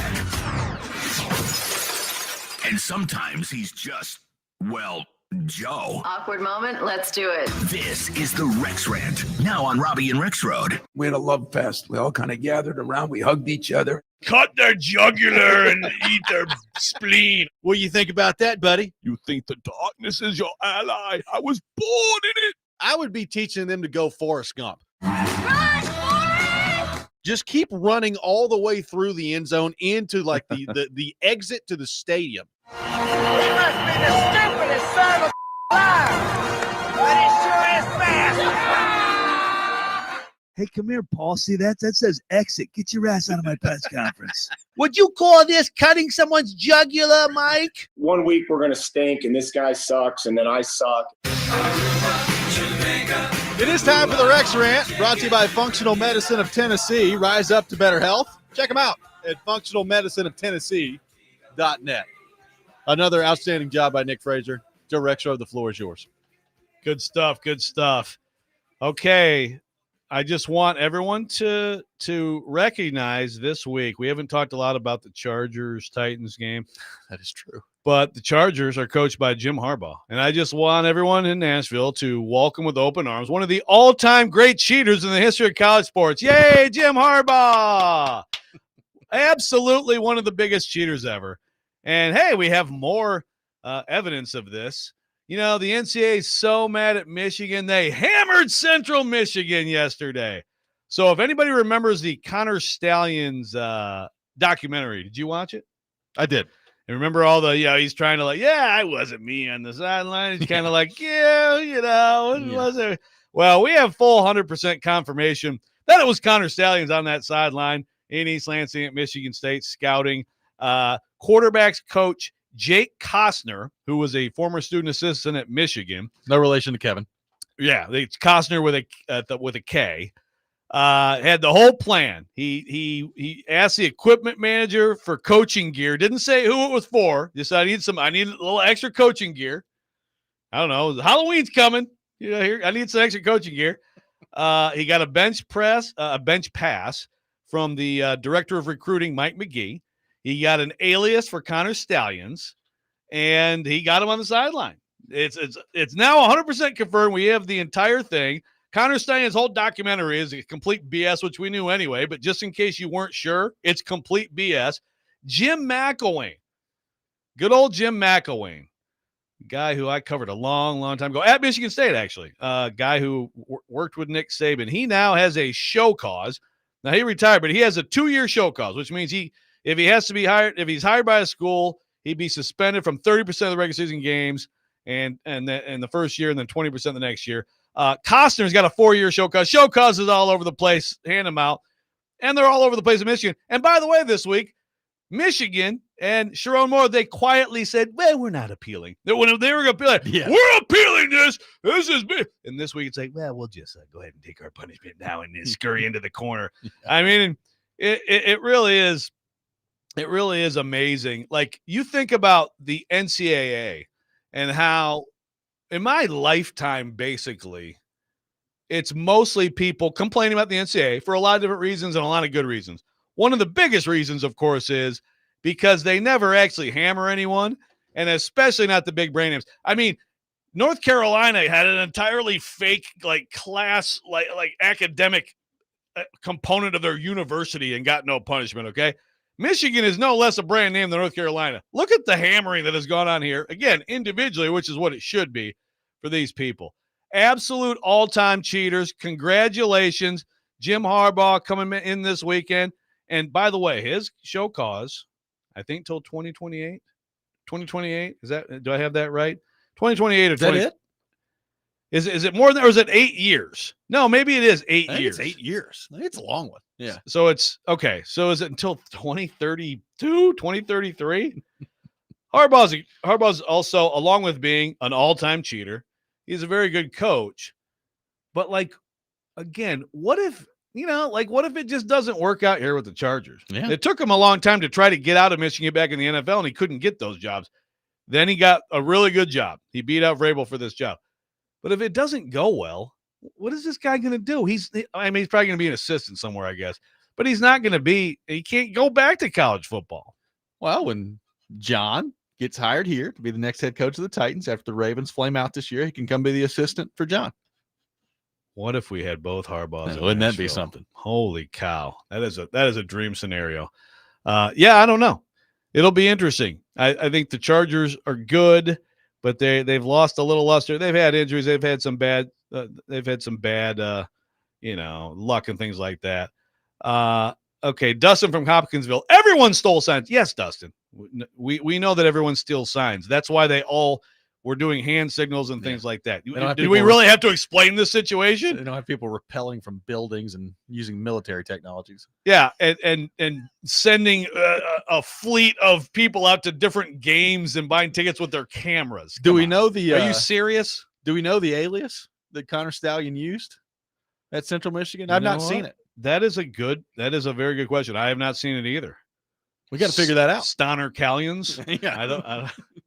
It's a good question. Brady Hoke, Derek Dooley. How about that? There you go. Harbaugh's total duration of his show cause ends in 2038. There you go. Oh, 2038. Yeah, he had an original 4-year show cause back in 2020 for COVID-19 violations. Okay. Jim Harbaugh makes Rick Pitino blush. Holy cow.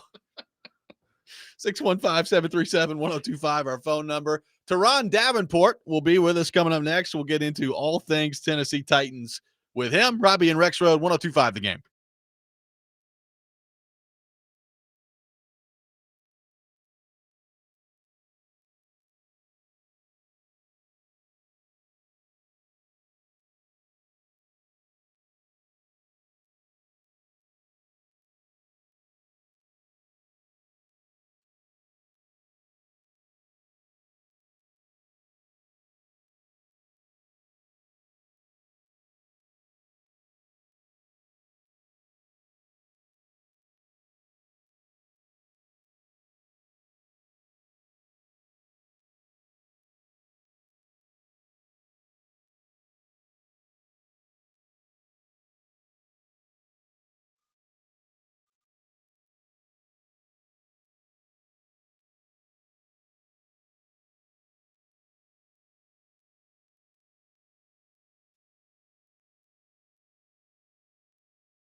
ESPN's Turron Davenport, Talking Titans, now on Robby and Rexrode on ESPN, 102.5 The Game, and the Game Nashville app. It is that time of the week. We head to our phone line, driven by WilsonCountyHyundai.com. Welcome in our friend Turron Davenport, ESPN NFL Nation Titans reporter, presented by Bart Durham Injury Law and fueled by Parman Energy. TD, good morning. How are you?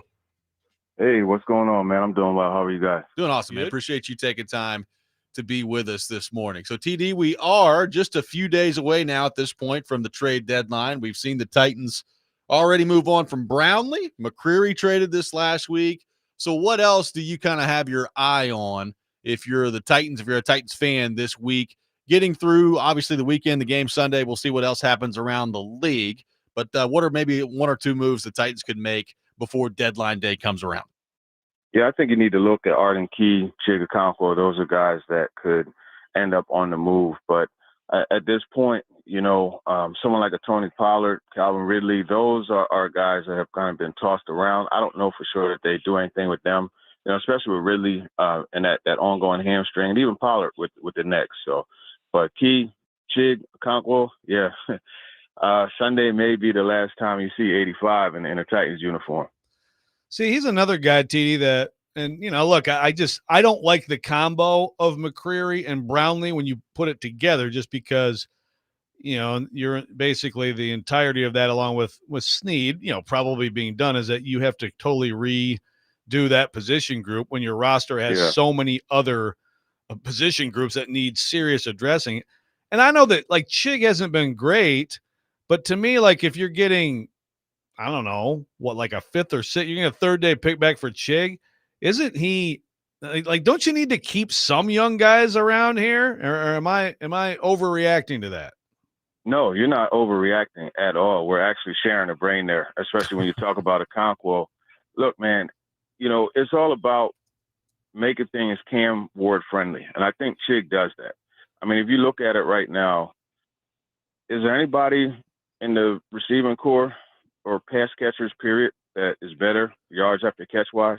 And what's the whole thing that they're working on with Cam? And even if you look at what Cam said earlier in the year, hey, man, I got to keep myself from getting killed by getting the ball out of my hands and into their hands and letting them make plays. Well, he's probably your biggest playmaker as far as, like, once he catches the ball and goes. So to let go of that, it wouldn't be wise, in my opinion. I don't think re-signing him would be extra expensive either. So that's just a move that if I'm Borgonzi, Brinker, and that crew, I'm keeping him, and I'm extending him. It's different than with McCreary, where the projection was 4 years, $60 million. Hey, man, Rodgers is a solid nickel corner, but not for $60 million. You know what I mean? So there's a difference there. TD, what have you made of how Sweat has looked since coming back in the lineup, and kind of long term here, knowing that there's already been changeover and the general manager who drafted him is no longer here? Yeah. How do you kind of view him in terms of what his long-term future could look like here with the Titans? Well, I think Sweat has a lot to prove, right? He has to show them that he could, make it through a stretch of a season without, being injured or having the issues, and I think that's the main thing. It's almost like he has to re-win over this group, and that's a tall order, especially without Jeffrey Simmons out there, and you saw him last week, and, there was good, there was bad, but I mean, if you go back and look at the end zone view of that Colts game, I mean, there's a few times that you could drive a Mack truck through that hole, and those are the things that can't happen when you have a guy like that who you invest the heavy draft capital on to keep from those holes being opened up. So what are we seeing here with Chimere DK, TD? Obviously, the guy can run. I think he's clearly exceeded expectations. I don't think there's any question. There's a lot more talk about Ion Manor, and he's been solid too. But with DK, I feel like we're seeing maybe something significant. Or what do you think his ceiling is, and where do you think it goes for him from here? Yeah, I think you're seeing the birth of something special, to be honest with you. And for me, what I've really liked about these last 4 or 5 weeks is actually just talking to him and getting to know him. He gets it.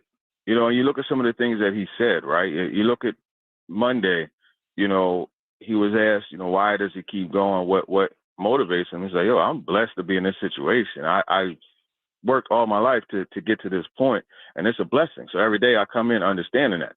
Couldn't have a better mindset, right? And then you look at the physical ability. Derek Mason, D-Mace, he said it, and I took it back to Tim, and the smile on his face was so funny. But he said, you know, he kind of reminds him of Percy Harvin. Now, let's not get it twisted. Percy Harvin was a premier playmaker, and Chim isn't there yet. But that type of all-purpose usage, I could see that. You know what I mean? And so that's, to me, what I think this could develop into, something along those lines, where it's like you got a guy you could, just as a weapon, he could do everything you want him to. Where are you at on Latham right now? Obviously, the hip injury, you know, derailed things earlier in the year. And, you know, the first game he's back in there after the hip injury, you're staring down the barrel of Max Crosby looking at the other side. What have you made of kind of how he's rebounded since then? Yeah, I mean, he's had his ups and downs. I think he could still be a more consistent blocker. You saw him get beat a couple times, you know, this past week. And it's things that you got to try to avoid. But to me, I think I'm pretty sure it's the right hip, and so with it being the right one, like when you're kicking back, you know what I mean. Yeah. That's the one that you're landing on and resetting. So I'm not giving the man an excuse, but I just wonder if that's something that he's still just trying to get down pat. So TD, we were talking earlier about Cam Ward. You know, you've got a pursuit here for the Titans of the number one pick. I mean, they're going to be right in there for that. And if they get that, I mean, that could be, you know, that could, especially if there's a QB, and there usually is, that people start to covet, like a Mendoza or whoever, that could really be a heck of a bonus for them. But at the same time, even if Cam Ward develops, it seems to me like you want to be able to win some games. I mean, you want good numbers, you want better mechanics, all that stuff, but also, you know, a quarterback who wins some games. I feel like that's big for the quarterback, for the team around him, for the fan base. How do you balance, I guess, that? Not, and of course, the Titans are trying to win. Cam wants to win. But if you're a fan of, you want your team to get the number one pick, but also, like, how important is it do you think, for Cam Ward, not just the technical development, but that he sees some wins and has some performances that lead to wins this year going into next year? Yeah, I think it would help if he has some performances that lead to wins. But honestly, to me, Cam's development and growth isn't about wins and losses, right? And I think, you know, Xavier Restrepo said it best. It's about wins and lessons. And that's really the main thing. He has to we don't have time to go over all the stuff, but I mean, and we know the things that he has to get better on. I think that's the main thing is just him developing as a player and as a fan. It's like, yeah, you want to go out and you root for your team, but you got to understand, like, this is one of those years. It's a developmental year. I saw it in Philly, man. Trust the process. And I mean, of course, that process didn't lead to a championship, but the Sixers, you know, they're a consistently competitive team. And I think that's kind of what this Titans team is going through, to be honest with you. Now, I'm not saying they're tanking or doing any of that, but they're just losing games. And to me, it's all about the process of development. TD, how far will you throw your laptop this weekend if the Titans get the ball on the 42-yard line on 4th and 3 and decide to punt? You know what? I won't. Maybe you'll see me. Remember when Calvin really dropped that Cam Ward pass against the Broncos? Yeah. And Calvin Ward got up like he leaned on that railing like he had a stomachache. I may just do that. Not because I'm a fan of this team, but just because I get frustrated when bad things happen, football wise. And so yeah, that could end up being the case. I mean, in all seriousness, you could just smack Buck or something too. Yeah, you know? I mean, just make yourself feel better. Look, I think we all know that the chances that Mike McCoy ending up with the actual head coaching job when this all started is basically next to zero. But to me, like, that's the end of it right there. Just go hire another head coach. Don't overthink it, Amy. Yeah. He did say hindsight 2020, of course, but he said he regretted not going for it on that 4th and 4. and I get it. It's got to be tough to be in his position, but oh yeah, you still got to make a better decision in that case. So real quick, TD, on the coaching front, are there any assistants here right now that you could see the new coach should be a priority for the new coach to possibly retain? Yeah, I mean, it's all going to be. I talked about it with Nick yesterday on Next Man Up. I think it's really dependent upon what style coach. You get an offensive coach, he's probably going to lean more into the defense. So let's look at it like that. Offensive coach, I say Frank Bush. It's tough, man, because these guys are good coaches. I'm seeing stuff that they're teaching happen in games. So I really couldn't say any individual ones. I honestly think, defensively that group is solid. Maybe Steve Jackson, maybe not him rather, because the safety play has been, subpar, but yeah, receiver wise, Tyke Tolbert for sure. I think Luke Stocker, those are some of the ones that come off the top of my mind that I think, Hard agree. I think you could move on from him, but you have to consider just because of that relationship he has with Cam. Well, TD, awesome stuff as always, man. Always appreciate your time and your perspective. Thanks for being with us this morning. Have a good weekend, and we will talk to you soon. All right, for sure. Time to get back to my shadow box. Now we're talking. Turron Davenport every Friday morning at 8 o'clock here on the program, presented by Bart Durham Injury Law and fueled by Parman Energy. We will react to what TD had to say. We got Pigskin Pick'em coming up at 8:30. Rexrode's grinning over there, which is always dangerous. Well, I got, there's some of these things about candy, Halloween candy. Yeah. Be careful. Someone just sent us, be sure to check your kids' candy for Titans tickets. Stop it. The horror. Robby and Rexrode, 102.5 The Game.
This Sunday, the NFL game of the week, the Jaguars taking on the Raiders at 3:05 on 94.9 The Fan. NFL game of the week presented by Circa Sportsbook Kentucky and Macero in 12 South. Taking your thoughts on the Titans at 615-737-1025, 615-737-1025. Trevor on the text line says, just make sure from this coaching staff you keep John Fossil above all else. Yeah. Everybody else, texters don't seem to be overly concerned about. Yeah, he'd be one of those that I would think would be high on the list. Yeah, that's the thing too. It's interesting hearing TD talk about the Nick Holtz. What's that? Nick Holtz? You be there? No one mentioned him, which is fine. But I wasn't calling plays. Still not, which is fine. Fired my best friend. It's cool. Okay. No problem. No problems here. But you think about like individual coaching.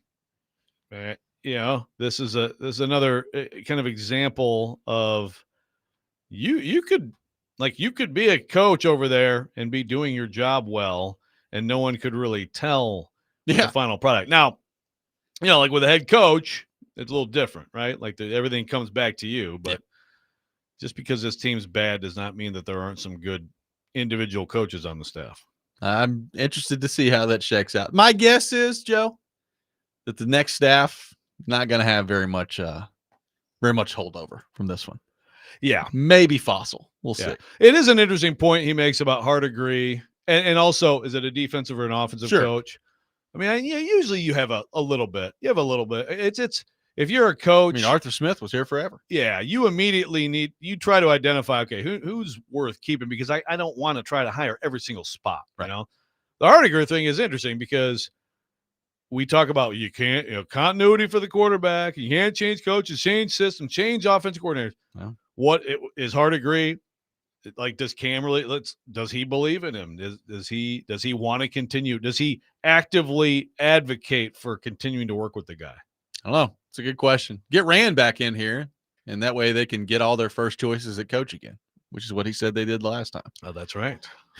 That is right. We got all of them. Every one of our coaches. I got all these texts from everybody saying, "Hey, you got the guy I wanted."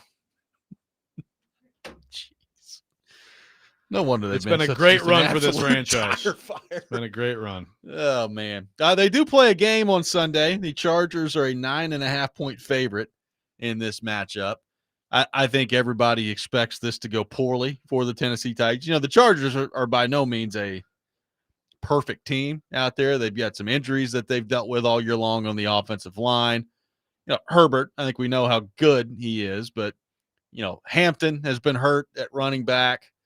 They've been really on the offensive side of the ball. They've had a lot of injuries that they've had to deal with so far this year. So there's that part of it.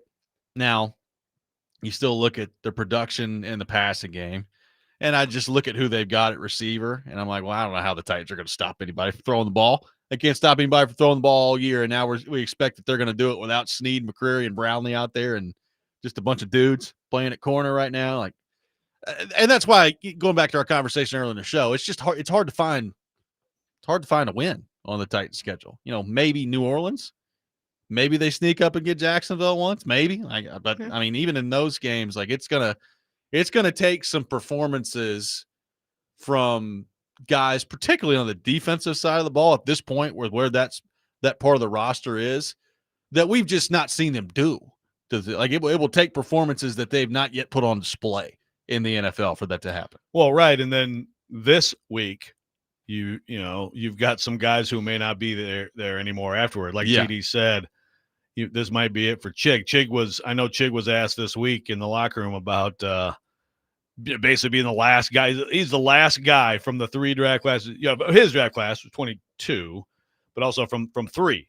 The last three of John Robinson's 20, 21, and 22. He is the last man standing. And I'm with TD.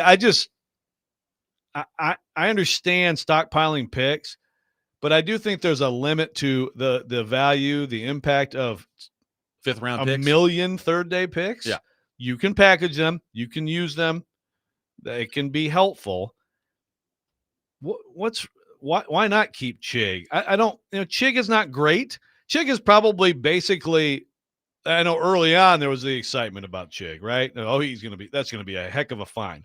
And it's leveled out. but he's probably about performed where he was picked in the draft. I mean, he's a serviceable tight end. He's not a star. He's probably not a quote unquote starting caliber tight end, but he's fine. He makes some plays, and, yeah. and I do think that he and Cam Ward have a little bit of a connection. Yeah, he's some fine. of the better moments in the passing game this year. He's been involved in some of them. Beyond just like him specifically, it just goes back to how many needs do you want to create for yourself? That's the bottom line. It's like how many holes do you want to just continue to punch in the roster for yourself? And again, and I say this now. Look, I hear what TD putting those numbers out there. That does sound when you hear that, like for a McCreary 4 for 60, like yeah, that's a little rich. Okay, yeah. Now, is that what he's going to get? I mean, on the open market, probably because that's how it goes. Could the Titans have gotten him for less? I don't know. I don't know what Chiggs is, but Chig can't be. Chig's not going to be that expensive. So and I know people get all over him because this is a great one, permarant. Because if you know what someone did in their offseason, now they're not serious. The dude who sat there and watched TV all offseason, that guy's fine. Chig traveled the world, so people, oh, yeah, why don't you go back to Belgium, Chig? Well, Chig's a pretty good guy in the locker room. He's a professional. He's got a good attitude, gets along with everybody. I don't think it's bad to keep some guys around like that who can play, who are young, who aren't that expensive. And again, the alternative is getting a 6th-round pick. You know, if Chig didn't go to Japan, I think this team been in a better spot right now. Yeah, that is. He should have been sitting there with the jugs machine in his living room. Okay, now you're gonna go try to cook up a grilled cheese sandwich. Hold on, 3 from the jugs, then go cook your grilled cheese sandwich. Yeah, I'm interested to see. Like, also, is he a guy that other teams look at and say, "Yep, bring him in"? Like, I think that there's a chance. I don't know that I'm expecting this. But like, I think there's a chance that the deadline rolls around on Tuesday and they don't make any more moves because everybody looks at it and they're like, yeah, okay. I mean, what are you giving up for Arden Key? 6th? Yeah, probably. Somewhere like that. Yeah. Pick swap, fifth or 6th, something like that. What are you getting up for Chig? Can you get a 5th for Chig? I don't know. I'm going to guess no. Probably 6th, right? Yeah. Somewhere in that neighborhood. So, like, again, I'm not saying those things won't happen. I just they seem like very inconsequential moves in the grand scheme of things of the NFL right now. Yeah. So at some point, okay, keep a few guys. Yeah, I mean, keep a few guys and sign a. You do have to play the rest of the year. You have to have a roster, right? And that is right. And especially like your quarterback. We're all worried about the quarterback. Yeah. Guys who actually can catch some passes from him, maybe should stay around. 615-737-1025. Our phone number. Pigskin Pick'em is coming up next. It is a very busy weekend of football around here. We will get into that. Robby and Rexrode, 1025 The Game.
Now, it's time for Pigskin Pick'em with Robby and Rexrode on ESPN, 102.5 The Game, and the Game Nashville app. It is time for Pigskin Pick'em here on the program. Busy weekend of football coming up around here. The Titans taking on the Chargers. Vanderbilt on the road at Texas. Tennessee at home. And a massive game against Oklahoma. We will get to all of that and more. Nick Frazier is in today for Ian, but Ian has submitted his picks, which is a good thing because he is still leading the competition. But the competition intensifying here, Joe. I went 5-1 last week with my lock. Oh, boy. You were 4-2 with your lock. Good weeks. Sure. Ian Safar, 3-3, did not get his lock a week ago. So Ian's at 34 points. You and I are both at 30. Okay. We have closed this gap here. Ian looked like first 3 weeks or so he was just going to mop the floor with us. And now here we are. Stretch run. You bob and weave. You hang around. The calendar's flipping in November, and we've got ourselves a competition coming up here. I'm excited. We begin with Vanderbilt taking on Texas on the road. Texas is a 2.5-point favorite in this matchup. Ian Safar remains in first place. So Ian Safar will pick first. Nick Frazier, what is Ian's selection? Ian has Vanderbilt at plus 2.5. Vanderbilt plus the 2.5 in this matchup. This is an interesting one because everything tells me that Vanderbilt should win this game based on the way these two teams have played all year long. But it is on the road at Texas, which is not an easy place to play. So, Joe, I'm going Texas. I think Texas will win by about a field goal in this one. I think it's going to be close. I don't feel good about this pick at all. I really don't. Like, Vanderbilt may walk in there and win by 2 touchdowns tomorrow. But there's something about on the road at Texas, which I think could be challenging. Joe Rexrode, Texas favored by 2.5 in this one. Yep, just call us WHTR because I'm with you. I think Texas is going to win a close game here. I understand all their issues.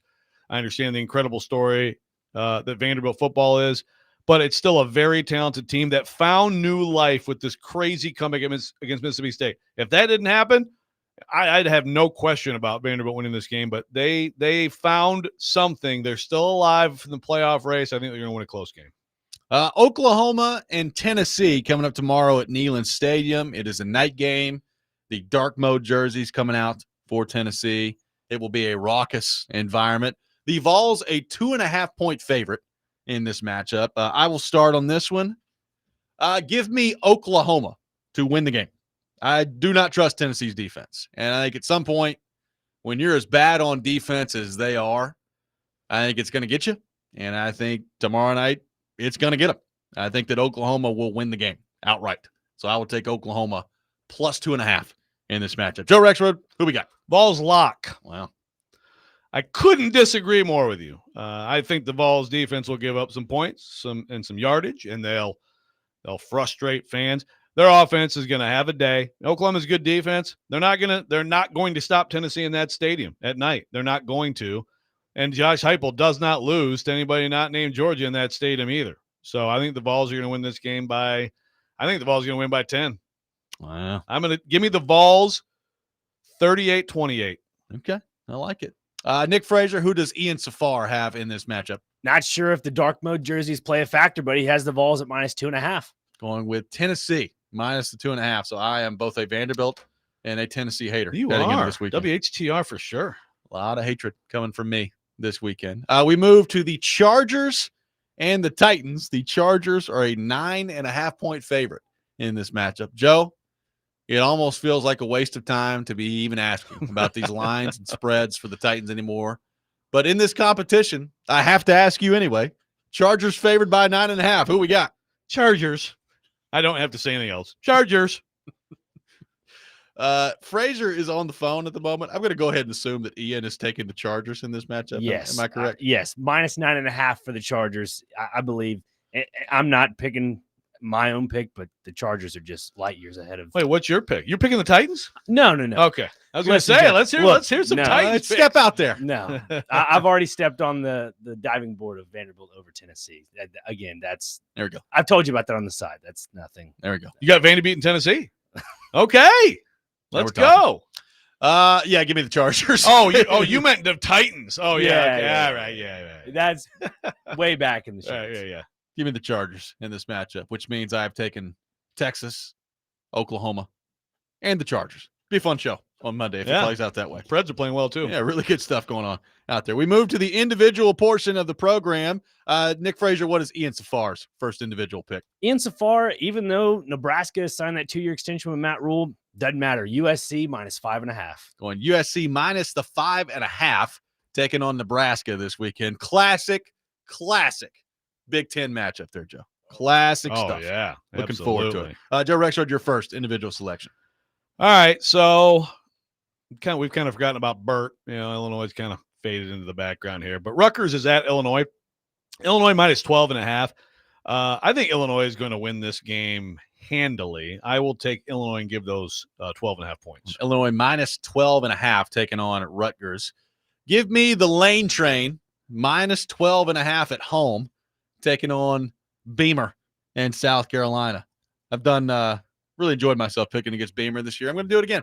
Ole Miss minus 12.5 against South Carolina. I will take Joe Rexrode, your second individual selection. World's largest cocktail party. Florida, Georgia, 7.5 for Georgia. That might scare some people away. Georgia has kind of flirted with some losses this year and, usually finds a way. I just think that they're going to handle this. I think they're going to win this game by 10 to 14 points. Give me Georgia, and I'll give those 7.5. Going with Georgia minus 7.5 against the Gators in the rivalry game. Give me the Carolina Panthers plus 13.5 against the Green Bay Packers and make it my lock. This is a classic Matt LaFleur game, okay? The Packers will win. They will find a way to win. They are not winning this game by 2 touchdowns. I don't care if it's Bryce Young. I don't care if it's Andy Dalton. I don't care who's playing quarterback for Carolina. You had a big emotional win last week. Quarterback looked great. You handled the Steelers. This will be way more of a struggle than it needs to be against Carolina. That's what they do. I'll take Carolina plus the 13.5, locking down against the Green Bay Packers. What is Ian Safar's second individual pick? Joe Rexrode, put your earmuffs on and raise the anchors and row the boats. He has Minnesota minus 3.5 over Michigan State. Yes. That's a good pick. That's a very good and pick. make it his lock, by the way. Oh, yes. Locking down on the Gophers. Will PJ Fleck take off on a dead sprint after that happens? I don't know. Michigan State fans hope after that happens, their coach gets fired. Who's going to tear their hamstring first? PJ Fleck or Dabo Swinney running down the hill at Clemson? Every time Dabo runs down that hill, PJ's a little younger. That's going to end poorly one day. Yeah. There have been people that have been hurt on that run down the hill at Clemson. It's amazing there aren't more. Yeah. It's when you think about it, it's kind of a stupid way let's get the football team running down the hill. Their cleats as they're all like fired up and falling into each other. My final individual selection. Give me the Denver Broncos plus 1.5 on the road against the Houston Texans. Denver will win the game outright. It's close enough where it's basically a pick 'em anyway, but I would take the Broncos plus 1.5 on the road against the Houston Texans. Nick Frazier, Ian Safar's final individual selection. Ian's final pick, he has the Steelers plus 3 versus the Colts, which is an interesting pick. Going Steelers plus the 3 against the Colts. Colts are red hot. We'll see if the Steelers can put a stop to that this weekend. Joe Rexrode, your final individual selection. Falcons at Patriots. Got to ride that Vrabel train, not Vabeltane, which sounds like Ovaltine.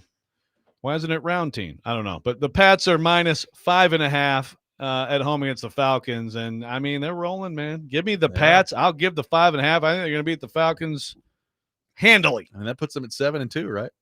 If they get that win. Yes, it would. Not bad. Not bad. Good job firing him. Going with the Patriots minus 5.5 against the Atlanta Falcons coming up. Big weekend. We'll see. Again, the pick that I made there that I feel the absolute worst about, I took Texas minus 2.5. It would not surprise me if Vanderbilt walks in there and wins by like 17 tomorrow. It really wouldn't. I have no idea what to think of that. I'd be surprised if they go and win by 17. But I hear what you're saying. It won't surprise me at all if they win and look like the clear best team. It just, I don't know, man. I as soon as that game ended last week and Texas pulled up that comeback, I said, that's really bad for Vanderbilt. Because they were so close to walking into a place where no one would have showed. The fans wouldn't care. It's 3 losses. You're done. Who gives a crap? This is supposed to be the preseason number 1 team.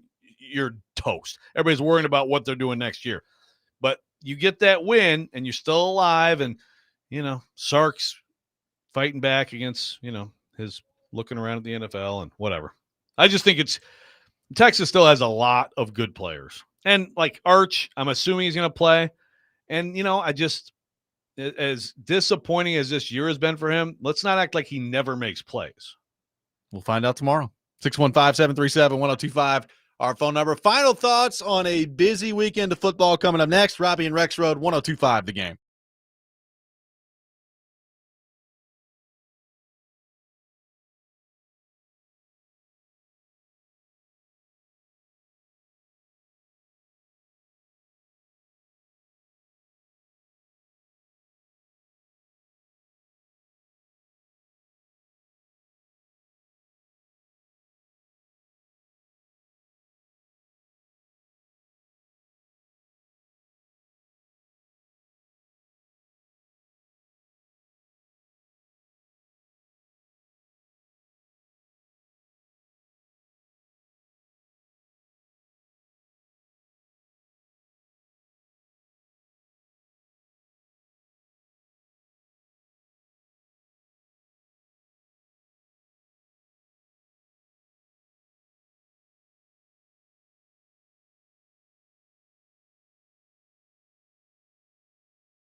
When people come to see him, they really are a scream. The Adams Family. I'm excited for what the future brings.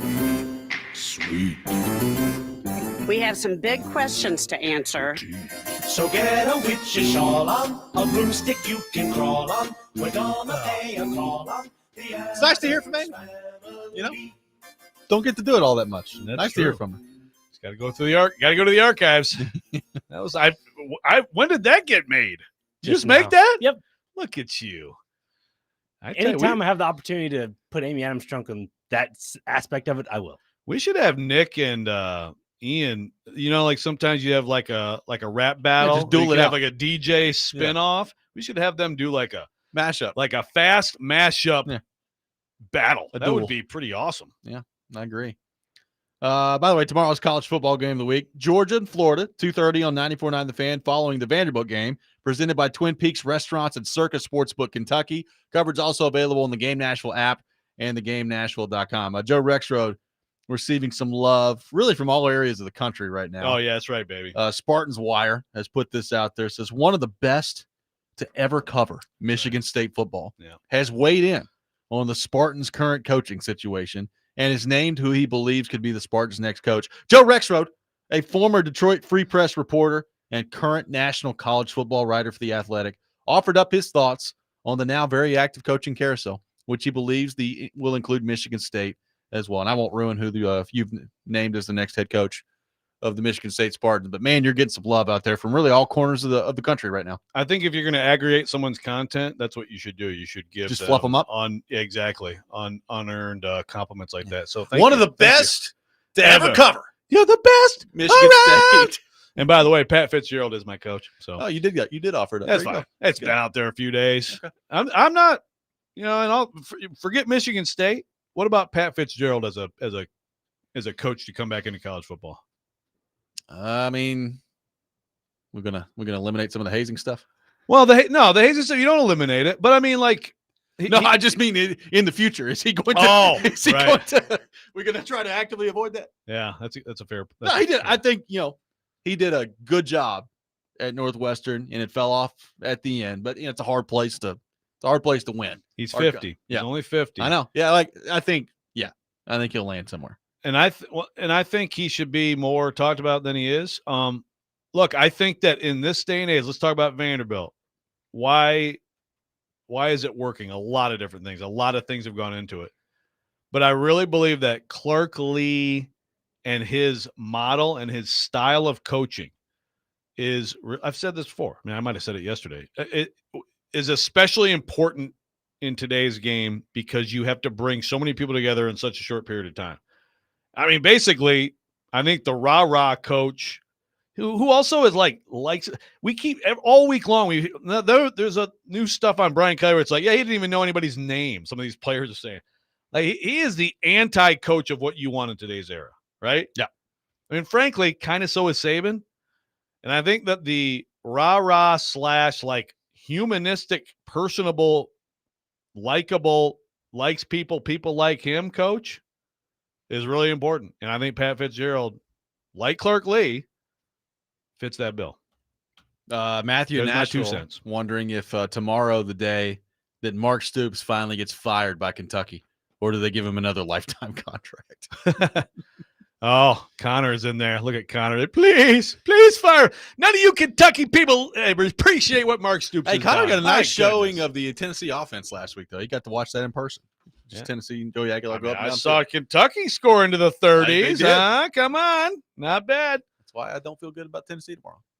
People mad about any sort of Vrabel, like this Tanner on the YouTube chat. What's Vrabel's record with this team, Joe? Well, it wasn't very good overall. It was still a winning record. Like if he was the coach right now with this team? Oh, or is that what he's saying? I thought he was saying what was his record. What is his record with this team? Yeah, it's not very good. I understand that. Like, all these coaches are dependent on having players who play football to win games. I'm certainly aware of that, Tanner. Do you think that the Titans should have fired Vrabel? Do you think he's a good coach? Answer me quickly. Show's about to end. I'm waiting. Your thoughts, please. They're talking. They just got done wrapping up on Get Up on ESPN about Tennessee, Oklahoma tomorrow. I think they said if Tennessee wins the game, their analytical percentage to make the college football playoff is at like 36%, or something like that. If they lose, it's at 2%, so they're pretty much done. Kind of similar for Oklahoma. I think Oklahoma has a slightly higher percentage. I think it was 8 if they lose just because of their schedule. Yeah, our guy Austin Mock at The Athletic right now has Vanderbilt and Tennessee both as bubble teams. I think Vanderbilt has a 26% chance to get in. Tennessee with a 23% chance to get in. Okay. So obviously, you win those. When you win games, those percentages go up. Yeah. Hey, you never know the different takes that we're going to have, Robbie. Chris in Nashville comes in here. He says Clark Lee is personable robot. Oh, okay. Well, there's a take. Yeah, no, Clark Lee is a pretty likable guy. I mean, I don't know what to tell you. He does use big words sometimes. Yeah, I mean, he uses big words. Sometimes he gets, in a media setting, he'll get lost in some answers where he's like, "Oh wow, he's been talking for 4.5 minutes straight," and he goes down the rabbit hole a little bit. But yeah, he's a pretty personable guy. Yeah, people like that dude. Yeah. Remember when he first got hired? He wrote us a handwritten letter in cursive. That's right. Kind of like thanking us for covering the football team. It was awesome. He's a good dude. But he wrote the whole thing in cursive. I was like, I don't even know if kids know how to do this anymore. And there it is, the whole thing out there in cursive. I really don't think they do. Yeah, like I'm anymore? legitimately asking, like, dude, you don't really have to sign all that much anymore in today's world. Like, do kids learn about this anymore? Yeah, I mean, like, I got 2 adult-ish sons. They have to sign stuff. Well, one's an adult, one's ish. They have to sign stuff. They have no idea. It's just like scratch. It's like Shoeless Joe putting an X on it. Like, you got to know how to have a signature. What's wrong with you kids? You guys know how to write cursive? Okay, Nick Frazier says yeah. Frazier They knows. both say they do. Frazier knows. Yeah, Frazier knows how to do everything. Yeah, Frazier, I think, could repair anything in this building if need be. Look, second grade is when you learn cursive, and it's a shame they don't teach it anymore. They should, because I think handwritten sentiments are the greatest thing on planet Earth. So you look at him. He's an old soul. I tell you, he is an old soul. I love it. We got any big Halloween plans tonight, Joe? Yeah, we are the losers. We don't even have we don't have any decorations out in our house. Like, we're gonna be. I think we have to go to like a Halloween party and stop by. Okay. So we're just gonna be the jerks who like have their lights off, and we have all these kids in my neighborhood, and Rexrode house is yeah. We used to do it up big time. Yep. You got some trick or treating. Trick or treating tonight. Allison's going as Olaf. Rumor has it I might have to dress up as Sven from Frozen. Do you have the stuff? No, I think my wife may be acquiring it as we Let's speak. do it. You better have some Hopefully pictures no for photographic evidence of that. We'll see how it goes. Heather, there must be photographic and preferably video, please, for Monday. We'll be back Monday morning after a busy weekend of football. Hope everybody has a great weekend. Next Man Up with Jake Lyman coming up next. You're listening to 102.5 The Game.